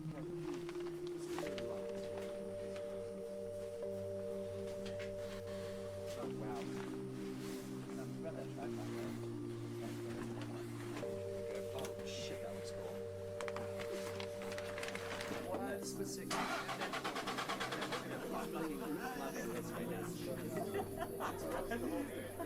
He's so fucking happy, dude. Yeah. It's eventually going to work.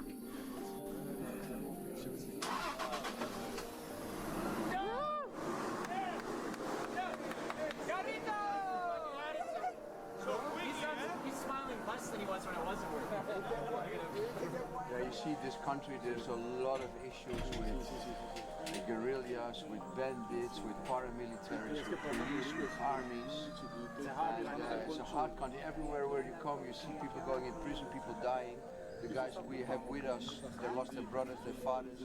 Jose even lost his mother in this war. So it just gives you an idea how difficult this country is.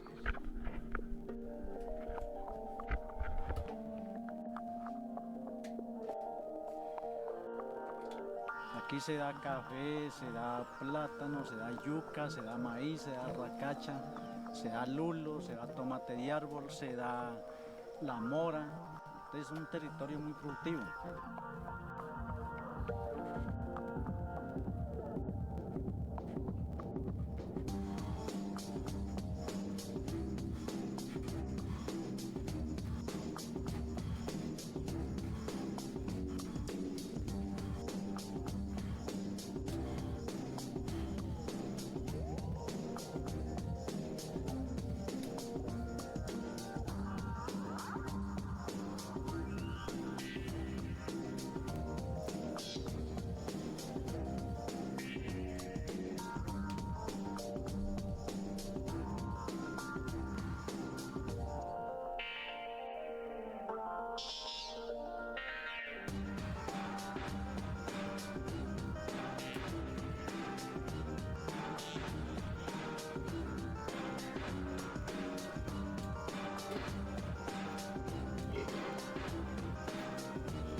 The first thing we're going to do is we're going to go into the area of near Cali where the limon verde grows. We're going to talk to the local leaders and see how complicated it is to go in there, because everybody told us you cannot go in there, but we're going to see for ourselves. What we're going to do is we're going to go straight into that little village. What's the name of that village there, up there? Corinto. Yeah, Corinto and El Palo. And we're just going to go to the Indian tribes there and see how far it is. And then they'll give us a direction, and from then on we will take it. If it takes a few days to get in there, what is the possibility? We first go to another area, scout some there, and then see what happens. But don't forget... We have to keep flexible, eh? Yeah, but don't forget that all areas are difficult, eh? Because one area is FARC, the other area is ANL, the other area is paramilitaries. Sure. So we will have issues all over. We just have to face that. This is a very, very difficult country. You can compare it a little bit to Pakistan and Afghanistan. We'll have some issues that we have to take care of. Let's see how it goes.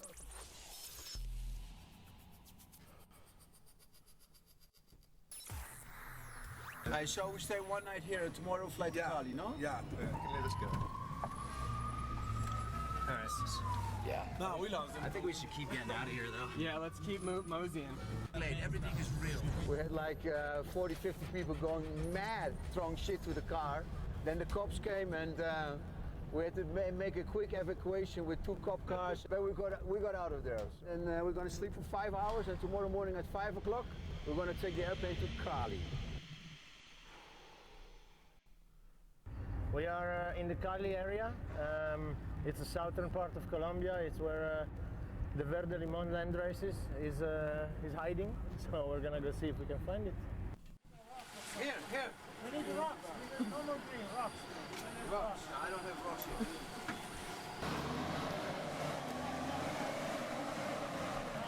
Gas!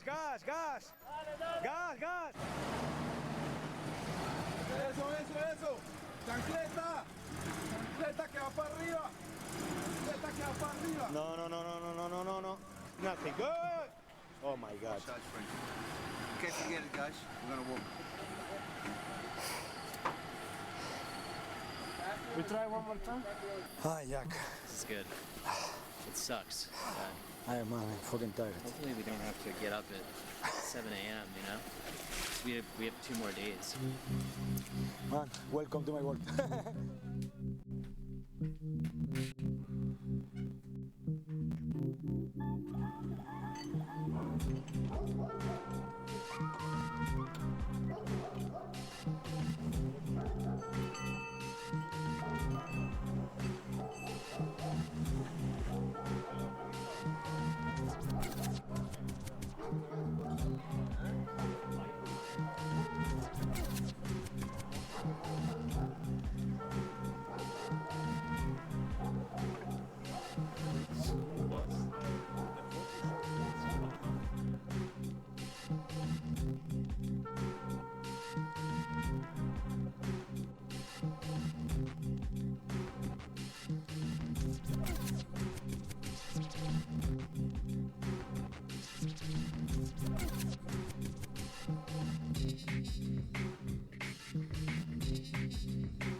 We are at the farm, dude.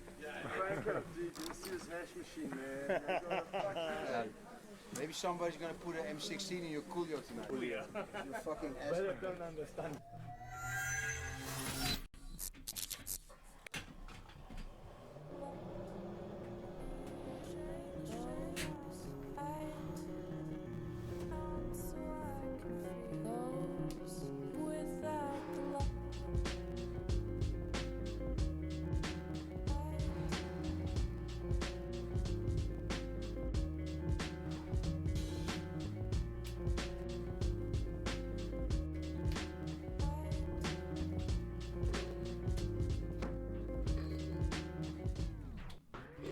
are at the farm.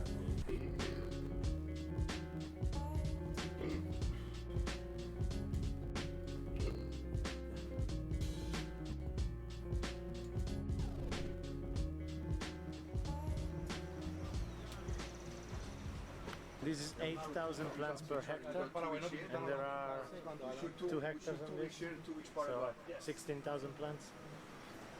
200 grams per plant, that's 2 tons per crop, that's 6 tons per year coming out of this place of this quality, and I am seriously impressed. I am shocked. This is pure porno, really.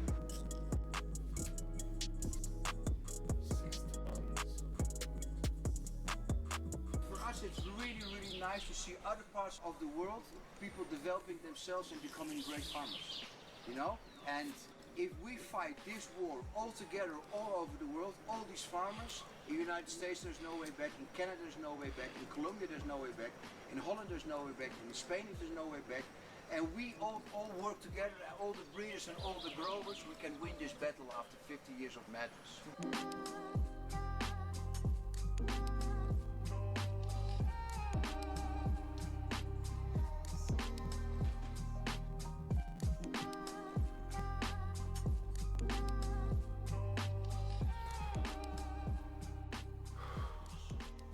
You never stop learning, because breeding plants is, as I said, creating something new. It's like you could compare it with a chef, a Michelin star chef who's creating new recipes.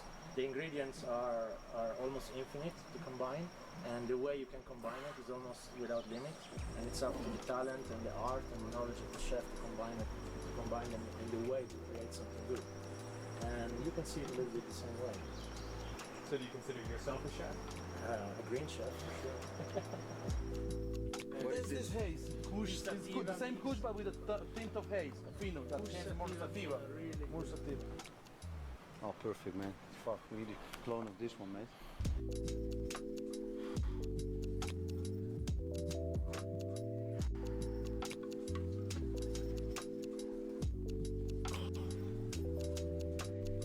Win the battle against legalization and try to find a system that everybody has a benefit of. This is the most important thing.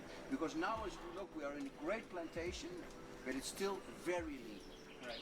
You know what the people are doing here, and they're all jeopardizing their life and prison and everything, you know. And so part of your sort of like enterprise is making the world a better place. Well, for us, this is our core thing, you know. What we like to see, that's what we show in our movies.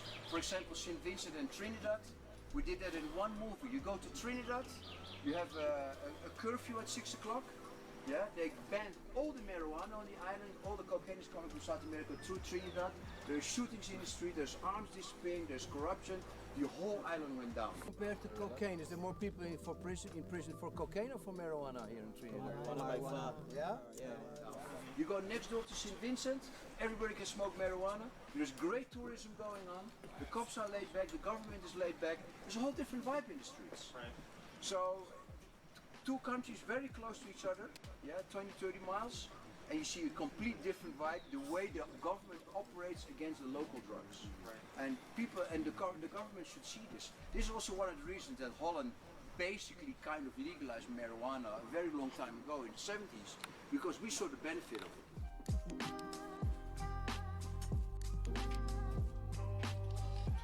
Sativa crossed with Nicole's Kush, with this purplish thing on the leaves. Beautiful.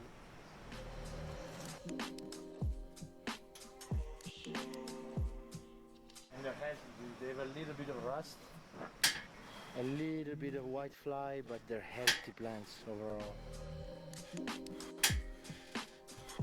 When you come to a plantation like this, what are you looking for in the buds and in the plant? It's beautiful. Look how much resin already for. This thing is like 4 weeks into flowering. Fine. First of all, we evaluate the general structure of the plants. We look at the branching. We look at the internode space, so the distance between one branch and the next branch, how uniform it is, how big it is. Then we move on to the bud structure.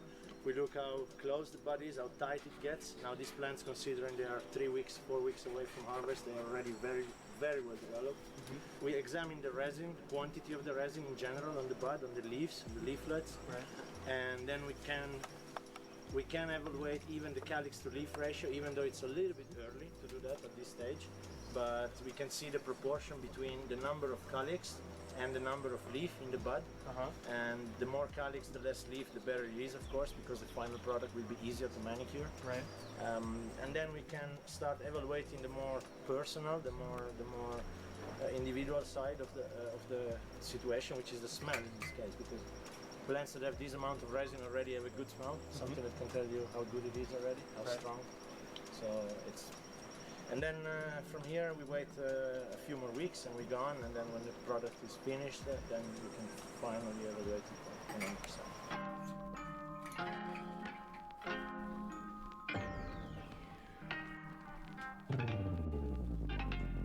You have the crocodile hunters, the snake hunters, and the straight hunters.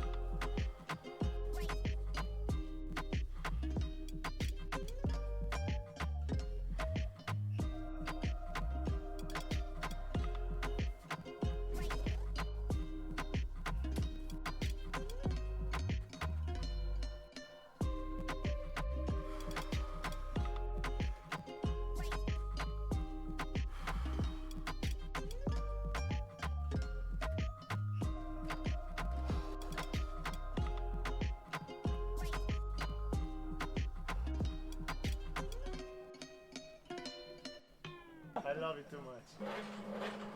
In Holland until 95, I would say 80% was hash.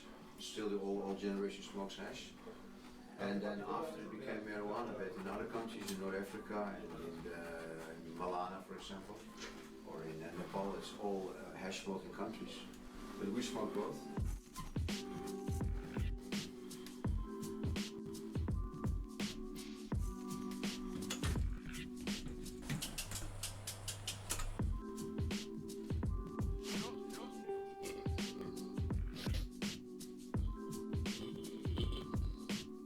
So when Archer rolls into town, why is it such a big deal to the farmers here? It's a really big deal. You could say, let's make a comparison with the music industry, for example, just to make you understand.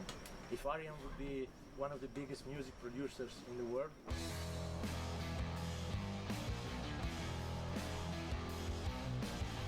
and this would be a bunch of upcoming talents and artists from a cool underground neighborhood, they would love to have these big producers home checking out their music. Right. So this is like their big shot, maybe. Absolutely. Because Arjun could walk home with some of this stuff. Absolutely. How do you think they're done?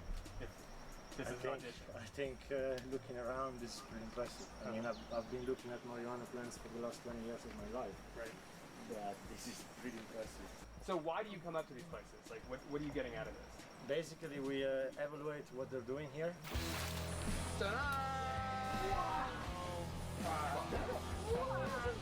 Look at the highway of Philips lights from Holland. Someone number one. We see the size of the operation, we see how good the operation is, how technical. Es impresionante, la planta es muy buena, muy bien curada. Se ve que todo es organizado muy bien, muy lindo. What techniques they're using, what they're doing with the plants. They have cleaning the plant, and new plants are coming now, so they have the cycle going, boom, boom, boom, boom.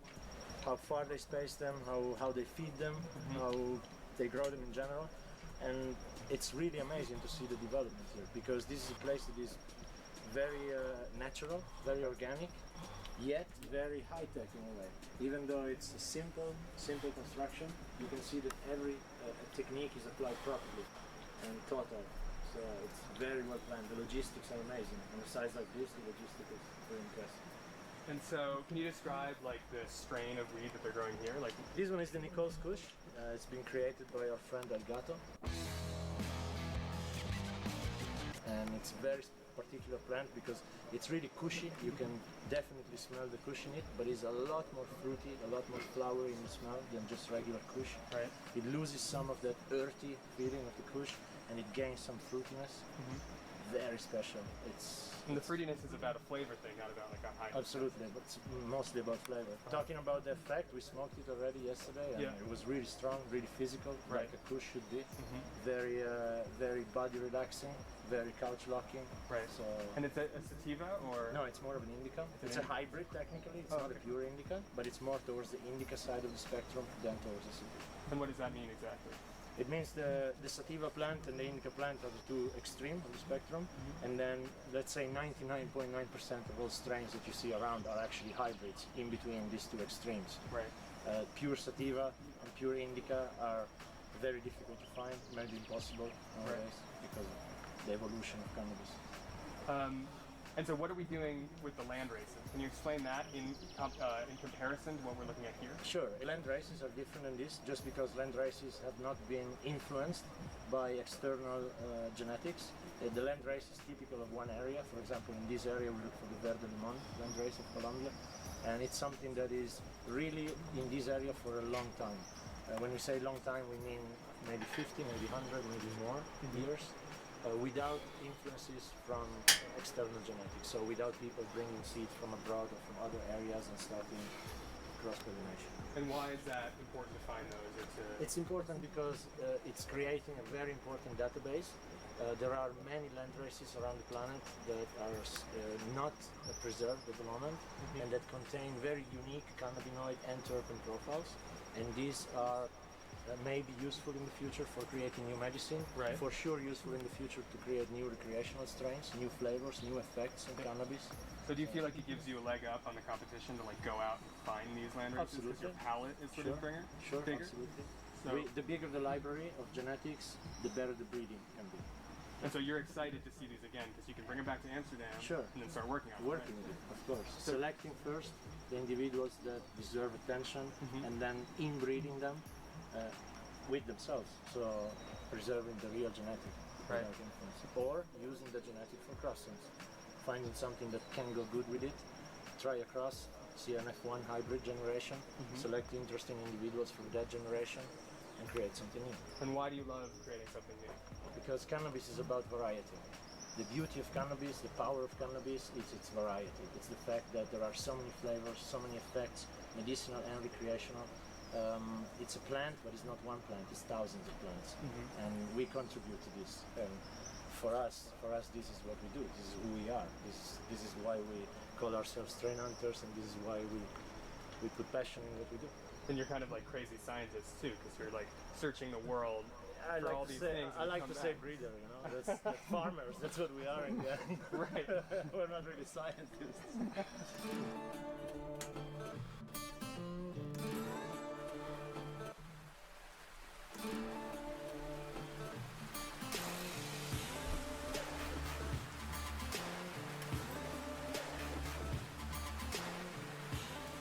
So here you have 5, 1, 2, 3, 4, 5, 6, 7, 8, 9. So you have 50 clones, but these are gigantic clones. The advantage of this stuff is that you have a much quicker start. You have a very, very healthy clone with a big root ball. The stronger the root ball, the better the plant goes, you know? And if you have a plant like this going, you probably save 2 weeks on the growth. Because it's like really vigorous and powerful, you know? It will boom. It will shoot up. Look also at the top. They save 10 days of growth, those clones there.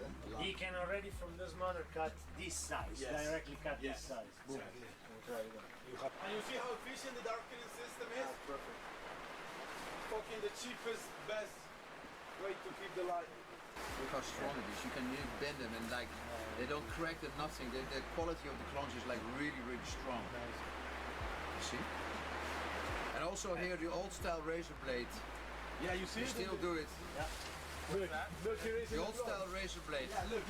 They're all over the place. Look. They're all over the place. You see them lying here. So you use those. The way they clean them, they take off all the little stuff. Also, like the same in the glass house. This is still how I operate, and we are one of the few. And he took it over. Look, also in the clones, the air goes through. You know, and you only need the top. You know, so it really shoots up. It's fantastic. Yeah, great system. Before they go in the ground, you take all what you're not gonna need. Off. Yes. And the only thing we leave is just a little top. And this is how we put them, and then they shoot up. This big, right? Like this big. Yeah. Also, you can see the nutrients. It's like really, really perfect here. There's hardly any red. It's hard wood. You know, it's like fucking strong.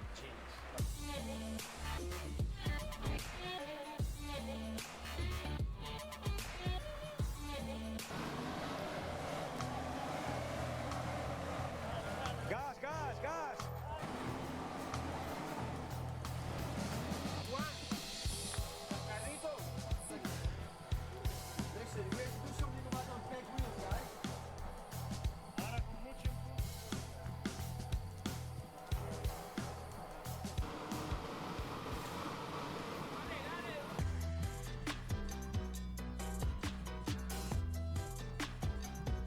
to get in here is because of our friend Elgato.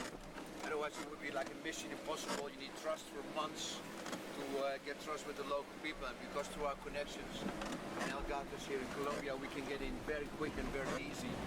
Unfortunately, last night one of the second man of FARC got killed, so we brought the newspaper. We just bought the newspaper because we got an SMS from one of the newspaper, and this could give some kind of friction. Because of course, when somebody gets killed, the tensions are a little bit high.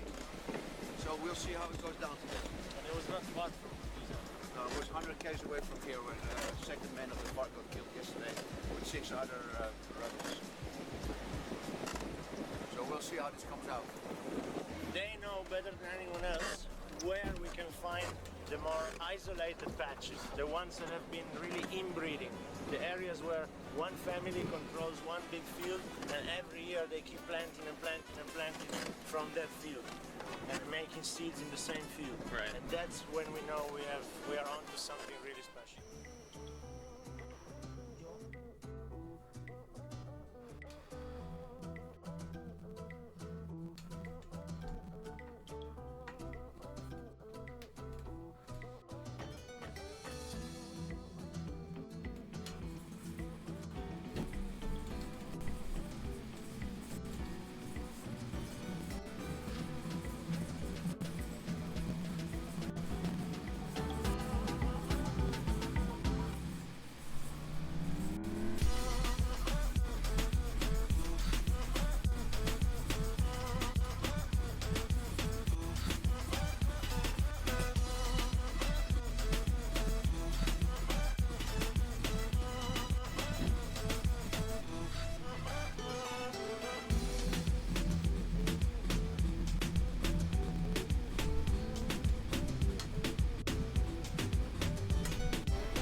We've been waiting the whole day. It was really long, but luckily an hour ago God's connection came through.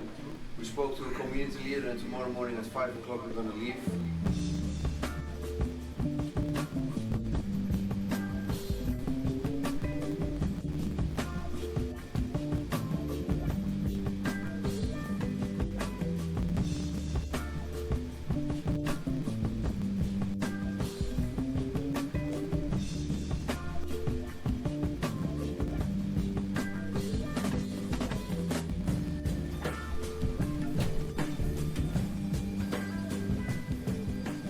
Oscar, where are you? Nice. Where are you? Nice. Where are you? Yeah, I'm in the fucking boat. No, we want to fish sharks, no?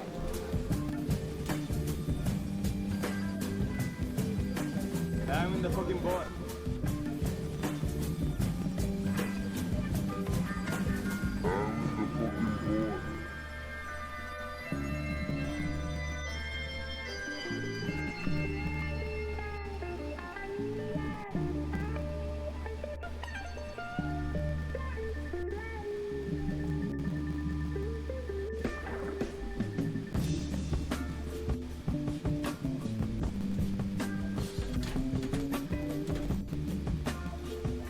We are trying to legalize this plant because it's under repression. So we're giving out a political message to states how we think they should deal with the matter. And also we have a voice for all the pork farmers around the equator, so that their case is being heard, because this case from 200 million people, nobody's giving attention to, but we think it's a very important case.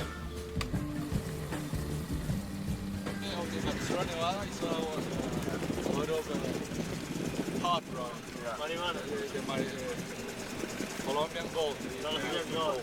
Yeah. No anymore. It's a little bit over marijuana. Yeah, but they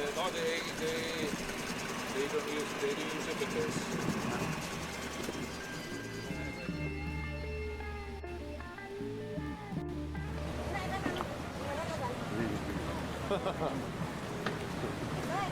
And you see the band? The fun is to keep the fucking fire on. What a system, man. Yeah, they try to take them out. World of breeding and seeds and fertilizers and grow shops where you can buy marijuana because for them everything is completely illegal. But in our case, we are like semi-legal. So you know, and all these things together, you know, you rock up to a place and you have to explain all these things to really find the golden egg. Every day is a great day. Huh? Good answer, man. Should be fucking politician, man. Have a party.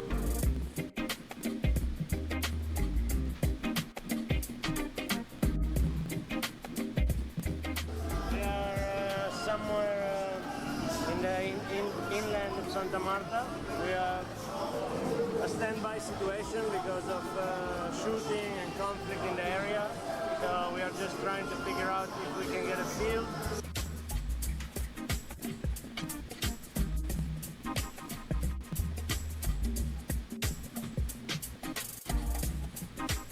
So we are here now contacting the local guides for accessing the fields.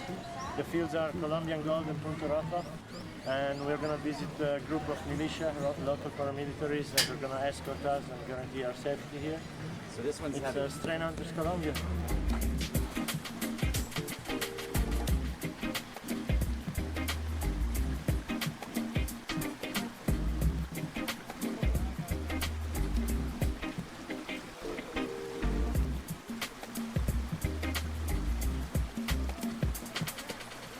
Right, organic stuff.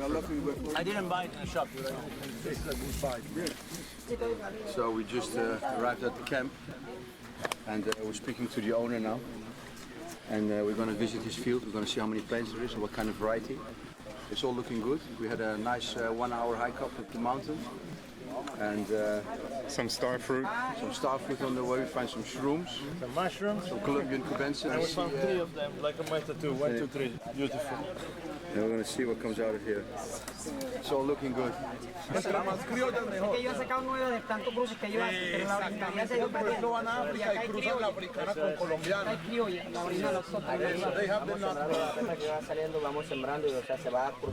Aquí es la original. Tú donde tú conoces.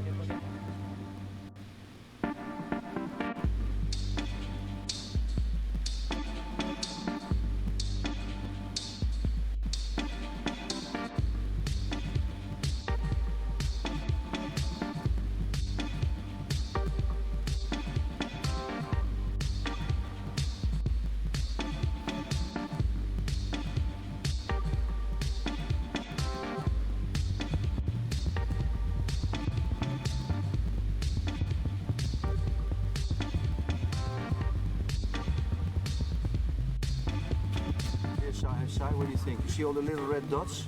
It looks like here we find the original Punta Roja in the Sierra Nevada. This is really, really great marijuana. And this is one of the tasks of our mission to bring back these seeds. I get it. Something different, slightly in a sativa that I haven't smelled before. I can't put my sort of figure out what it is. Now you smell really the citrus through and all the other essence. Eh?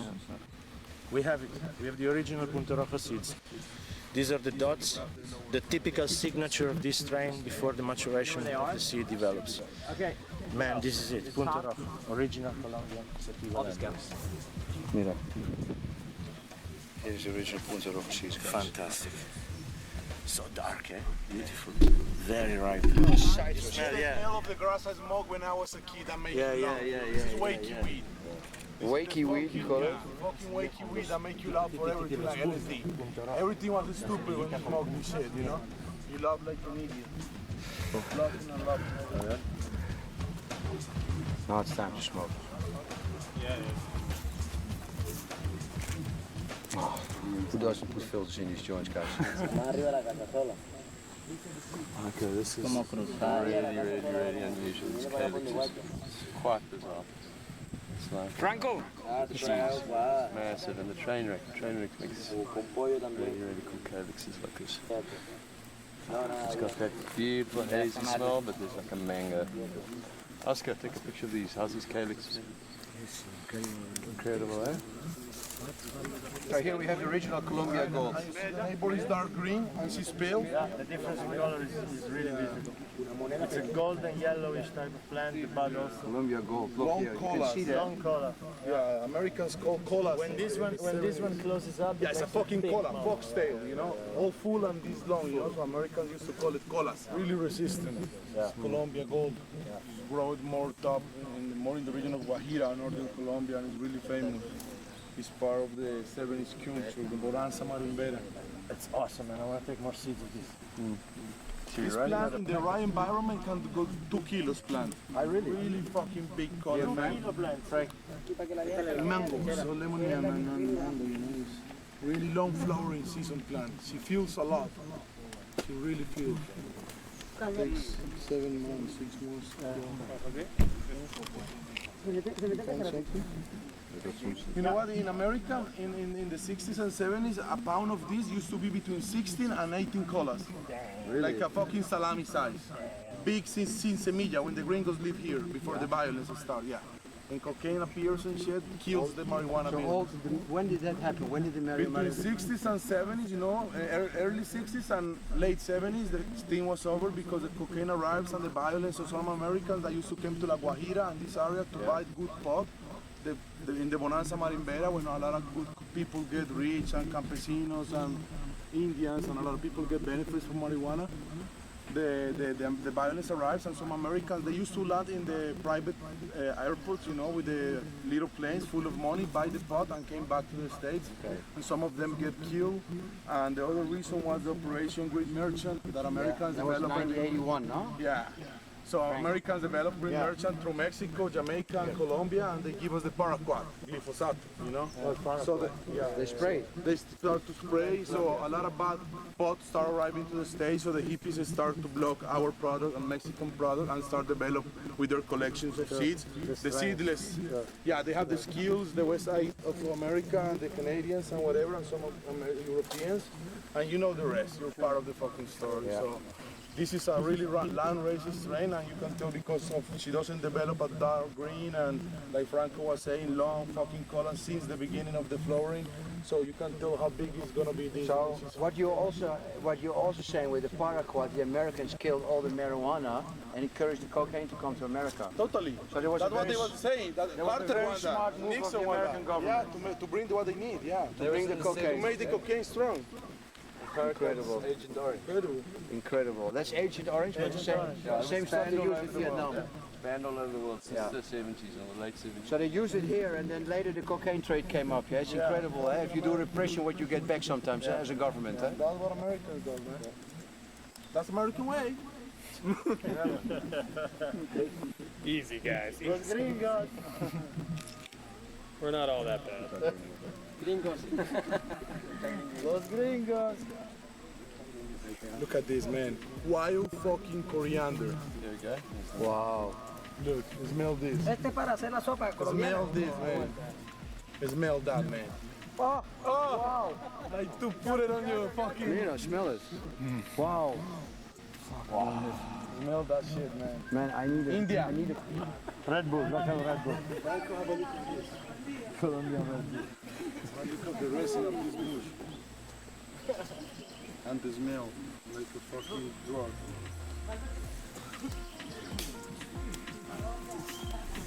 And there's one insane plant, calyx, just calyx, but it's a Yeah, that's a real sativa. Real. Yeah. Look the resin and the tightness of the buds here, man. Look at this, man. Yo, look here, man. Look here. Look at the leaf. This the can be resin a and the lowland plant. This can be a lowland. It's a low solution strain. Remember the cop in the airport, the RV guy? This can be the lowland. It's a really, really wakey weed that turns black when it's mature. Yeah. This is really strong. Smell this one. Really strong. Really strong plant, my friend. We can dry some of this for hash and look the quality of the crystals. Yeah. It has a lot. It has a lot. And look the leaf. It's not really crushed. I think it's really patient. These roots are hard here. This one smells good. Has some resin on it.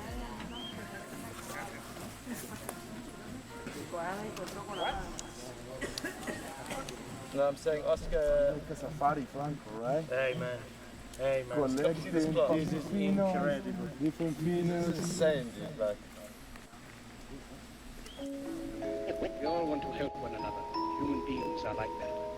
We want to live by each other's happiness, not by each other's misery. We don't want to hate and despise one another.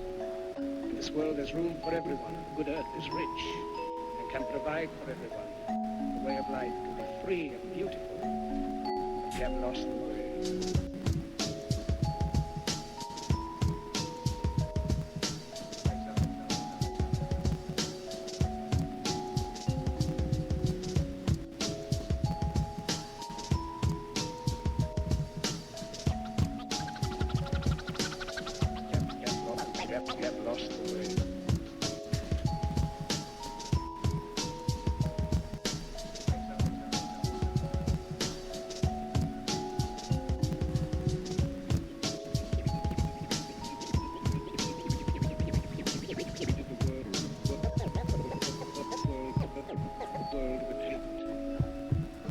Greed has poisoned men's souls, has barricaded the world with hate, has goose-stepped us into misery and bloodshed. We have developed speed, we have shut ourselves in. Put your hands together!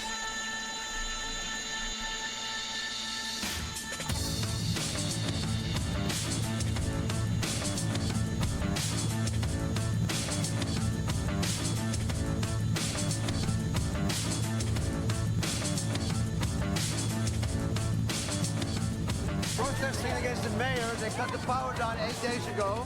Gonna block the road, nobody's allowed in and out anymore of the area. And the mayor has to come and put the power on again. They cut all the power everywhere. A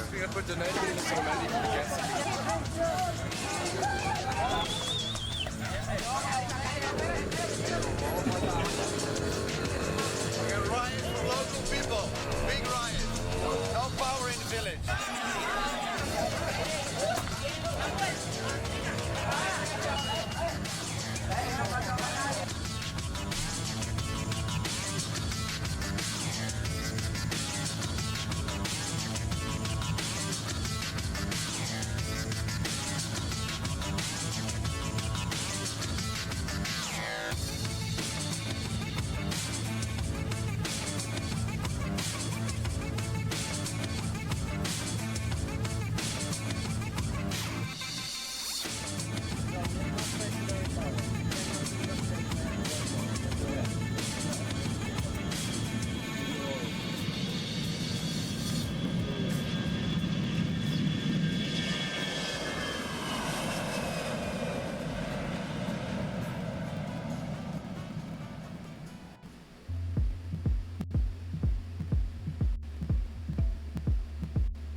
We are living history. We are privileged because we get to really be in the time of change. We are not really seeing it clearly now because we live it, but in 100 years from now, kids will read on their digital books or whatever they have about the time of prohibition and the end of prohibition and the change. And we are guys who push that change, and we are witnessing it.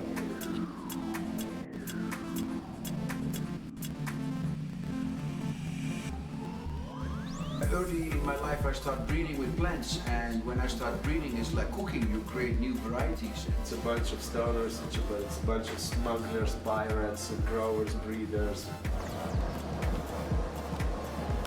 Whoa, look at the fields there, huge pot fields. Yes, huge pot fields. Now look straight up there.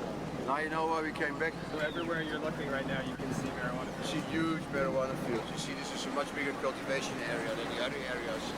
And this was one of the main reasons I said we have to conquer these mountains. And that's why I went through all these militias to ask permission. Oh, look at that.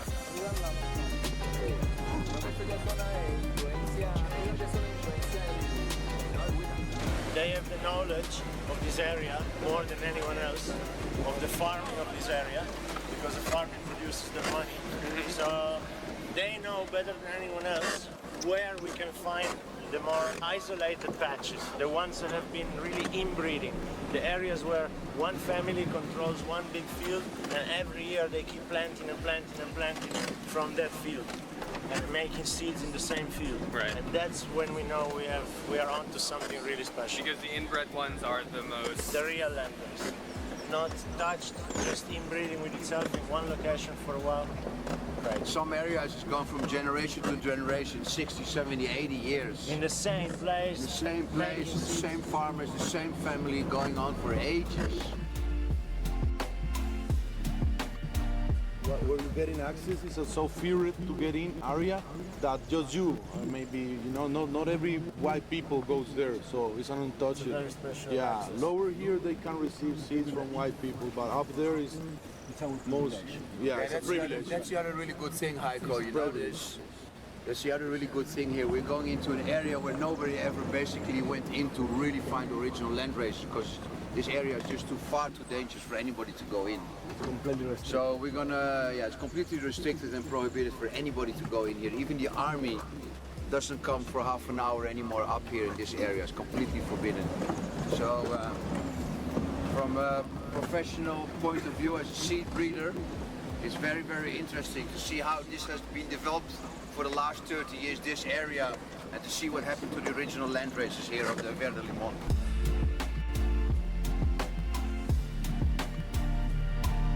Without El Gato, we would have not been here.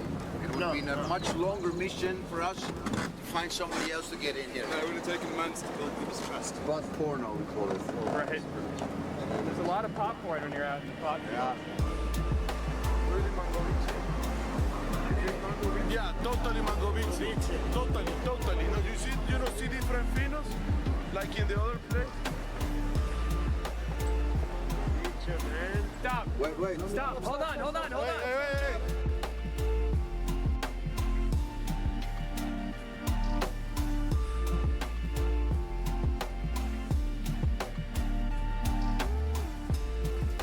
Yo conocí, cuando tuve conocimiento, a la edad de unos 10 años en adelante, que ya uno empieza a conocer, resulta que nos dimos cuenta, aquí esto era muy productivo. Aquí se da café, se da plátano, se da yuca, se da maíz, se da racacha, se da lulo, se da tomate de árbol, se da la mora. Es un territorio muy productivo. Desafortunadamente, pues por el abandono de los gobiernos que han habido en el país, que nunca han mirado a la clase pobre, la clase media, o el campesino pobre, los indígenas pobres, los ájoros pobres. Entonces, pues mirando eso, aquí se producía, el pan coger era el café. Resulta que se llegó el tiempo que se apareció el comité cafetero, que había que cambiar el cultivo de café común por el café caturro, y después vino las variedades de café. Bueno, muy bueno y muy producía, pero entonces ya nos enseñaron a trabajar con el abono químico. Había que comprar el abono químico y sí, se produce muy bueno. Pero ¿qué pasó? Trajeron ellos mismos trajeron la primera enfermedad del café, que se llamó la roya. Después de la roya, sí, le tumbaba la hoja del café y mermaban las producciones, pero si la gente abonaba con la urea, entonces ya el café volvía y echaba hoja y volvía a producir el café. Resulta que ese no fue el resultado que buscaban ellos, porque ellos a todo tiro buscaban darle en la cabeza a los productores pobres. Entonces, ¿qué pasó? Trajeron la tal broca. La broca se come la almendra del café, entonces ese sí se parrandió todo, y ya después, pues, como era tan malo la producción, entonces ya no empezaron ni a comprar, el mismo comité cafetero ya no empezó a recibir el café, a comprar el café al campesinado. Entonces, por eso fue donde nos trajo a que ya la comunidad le tocó someterse a sembrar esto, como vemos, la mata de marihuana, ya la coca, porque era lo único que en medio daba poquito peso para sobrevivir. ¿En qué años esto, señor? Eso se dio en 1978, 79 y hasta el 80. Bueno, entonces eso fue que nos llevó a todo esto. Sin embargo, el gobierno no mira de que nos tiene que ayudar, sino que sigue atropellándonos, como hablaron aquí los amigos, de la represión militar. Eso es lo que hay. Con todas las platas que el gobierno está manejando, es solamente represión militar contra el pueblo pobre, contra el campesinado. aquí a lo amigo bien claro, aquí se necesita la tenencia de tierra. Hay gente que no tenemos tierra, al menos yo no tengo tierra. Yo vivo arrendando al que tiene y vivo para el que diga siempre aquí en compañía, yo así sobrevivo. Bueno, entonces, pero si miramos allá abajo en el plan, allá sí están las tierras mejores y ese está a manos del capitalismo, a manos solamente monocultivo, donde debe darse, allá sea la mejor producción el maíz, el frijol, y lo tienen solamente en cultivo de caña. Así realmente es lo que nos trae a todo esto. Entonces, yo creo que eso era El proceso de pasaje de la cultura de café a esto, al final de los años 70, ¿cuánto duró? ¿Fue muy rápido, algo entre pocos años, o fue poco a poco? Eso fue lentamente, porque aquí, como hablaban al comienzo los otros amigos, aquí se conoció la marihuana, fue de 1978. Sí. En adelante empezamos a coger, aquí estamos parados, esta vereda, la Cominera. Empezaron unos poquitos cultivadores cultivando de 100 maticas, 200 maticas, porque ya se dieron cuenta que la coca también se podía, la marihuana también se vendía y se podía producir plata. Como ya el café no está dando resultados, entonces empezaron por allí ya. Cuando ya vieron que el primero que vendió y cogió platica, entonces dijeron, no, yo también voy a cultivar. Y empezó y se fue expandiendo hasta que hoy por hoy, como se dice, pues ya cambiaron las variedades de cultivo también, alternativamente. Entonces eso. Muchas gracias. Perfecto. Muchas gracias por su testimonio. ¿De cuántos años usted planta? Yo desde que yo era pequeño, tenía 12 años. Since he was 12. Since he was 12. Sí, casi. This is psychoactive because it has more calyxes but really fucking venom on them. And it doesn't have the... It's not so red, but it has purple calyx, full purple calyx. Strange, but quite big, eh? Yeah, purplish. Really nice purple calyx, yeah. Wow. This smells like a purple, really. Yeah, it does smell purple. For real. We have purple variety in the highlands too because of the cold and because of genetics. Right. Mexico and Colombia have purple variety because of that, because they grow in high altitude. Yeah, and this is gonna be This more one also purple. you can tell, these two plants, yeah? Because this one is Really also really natural nice. purple Yeah. plant, yeah. Really natural purple. See if you can get seeds from those two. Look my ears, look. Fucking animal. Look, just take it out of my ear.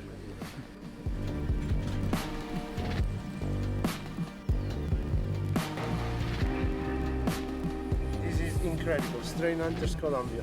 The mango vice in the Cauca region, near Corinto city, this is the Corinto area.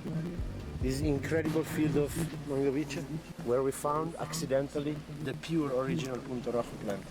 So double win, real double win today. It's great. We came back to this area because we were not allowed to access it a few days ago. So we had to change our plan, change the mission path, but accidentally it ended up being a good path because here we find exactly the third land race that we missed, the Verde Limon, that is called here Mango Vice. And we find the best Punto Rojo plant up to now. So it's a double whammy.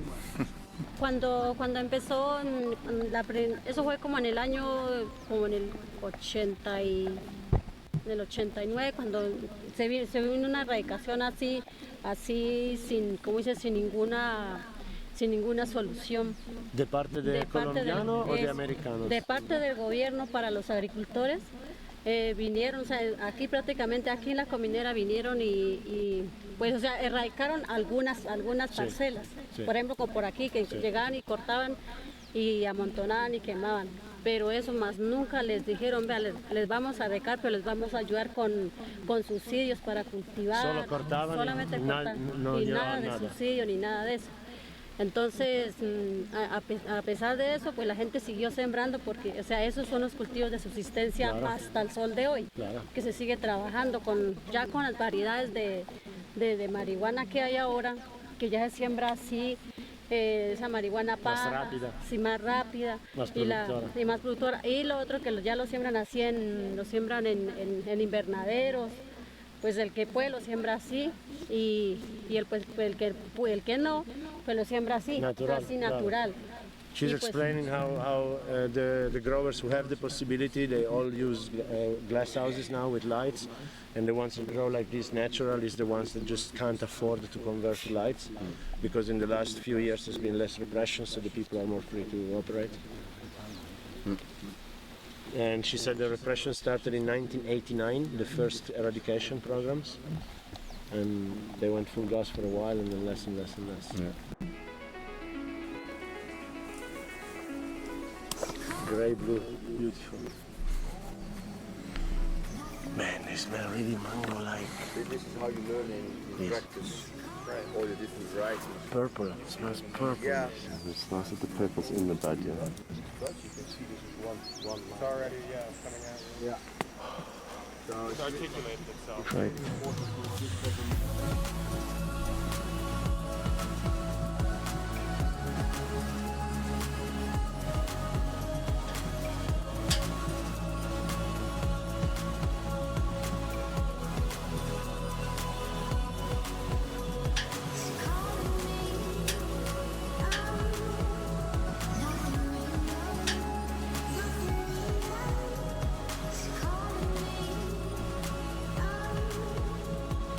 Entonces, ya, 30 y 42 tipos de María aquí y más buscamos. ¿Cómo se va a acabar entonces?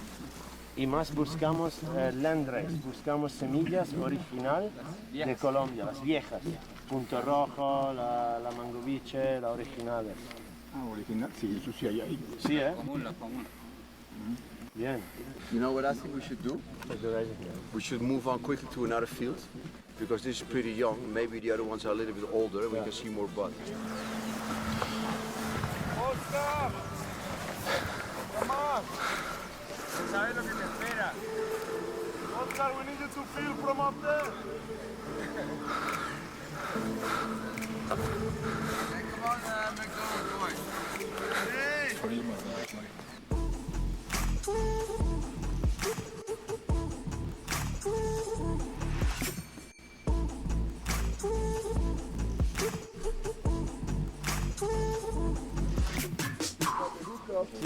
You see that? That is the Mangoviche. That is the original Verde Limon in Colombia. We are 2,047 meters on the sea level. Wow. 2047? Yeah.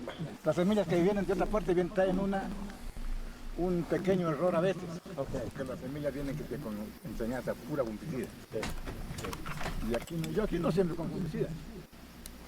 Semillas de fungicida tienen que ser originales. He doesn't use fungicide, he doesn't use pesticides, it's all natural. Porque no va a sembrar una semilla con... When people bring seeds from other areas, they need pesticides and fungicides. They don't do good. The only ones that do good here is the one made. So it's little local landrace. What's the name of it? Is this Mangoviche? ¿Esto es Mangoviche o qué es? Sí, Mangoviche, de Puyar Piel. No están sacándola. Aquí lo ven. And how long does he grow? He says, Did he learn it from his father? Did he learn it from his father, from his grandfather? Es algo que se tramanda con familia, de padre en hijo, ¿no? Esto de cultivo. Luis anda con todas las gallinas, pues dice, este es el patrón de todos estos. That's like, he's busy with his own mountains, for generations. How long ago did they start growing marijuana here? Does he know the history? Like, ¿En qué años se empezó con la mota en esta área? ¿En qué años más o menos? Con los primeros cultivos de marihuana Los grandes. primeros cultivos de marihuana son por ahí unos... De que me tocaba meses, porque más antes ya había, pero yo no la cultivaba. Sí. Ya en cuanto me cultivaba mía, se fueron unos 20 años. He started 20 years ago, but there was already much going on before that when he was... There's nothing of the 7 days we've been here that can beat this. This is a full flowering landrace, massive field. That is like hectares. And it's not full anymore because they've been harvesting already. But this is like 2-3 hectares, like 20,000-30,000 plants. And then you know that you're going to find a champion there if you look around. Verde Limon, here we come. Original, in Colombia. This is the pinnacle of the music. 2,058 meters on the sea level, full of spots. You see the Christmas tree down there? Yeah, the Christmas tree there. You see the really long one there on the left? The never-ending color? Pointing towards us? Yeah. Yeah? In the middle of it. Yeah. There one? Those look fluffy, but they're big, but they look fluffy. Yeah. No, there, the Christmas tree and the top on the right. Yeah. And there, you see this long collar sticking out there, and there's 2 or 3 more in the front there. And there's another Christmas tree. Alright, here I'm in the done. front, Thank 20, you. 30 meters Surfers Rise down. again. It's so sick. Thank you, lurkers. Appreciate it. Appreciate you. Green mango, fully mango beach.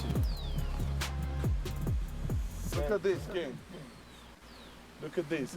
And it's weeks to run. Weeks and weeks. Wow. Yeah.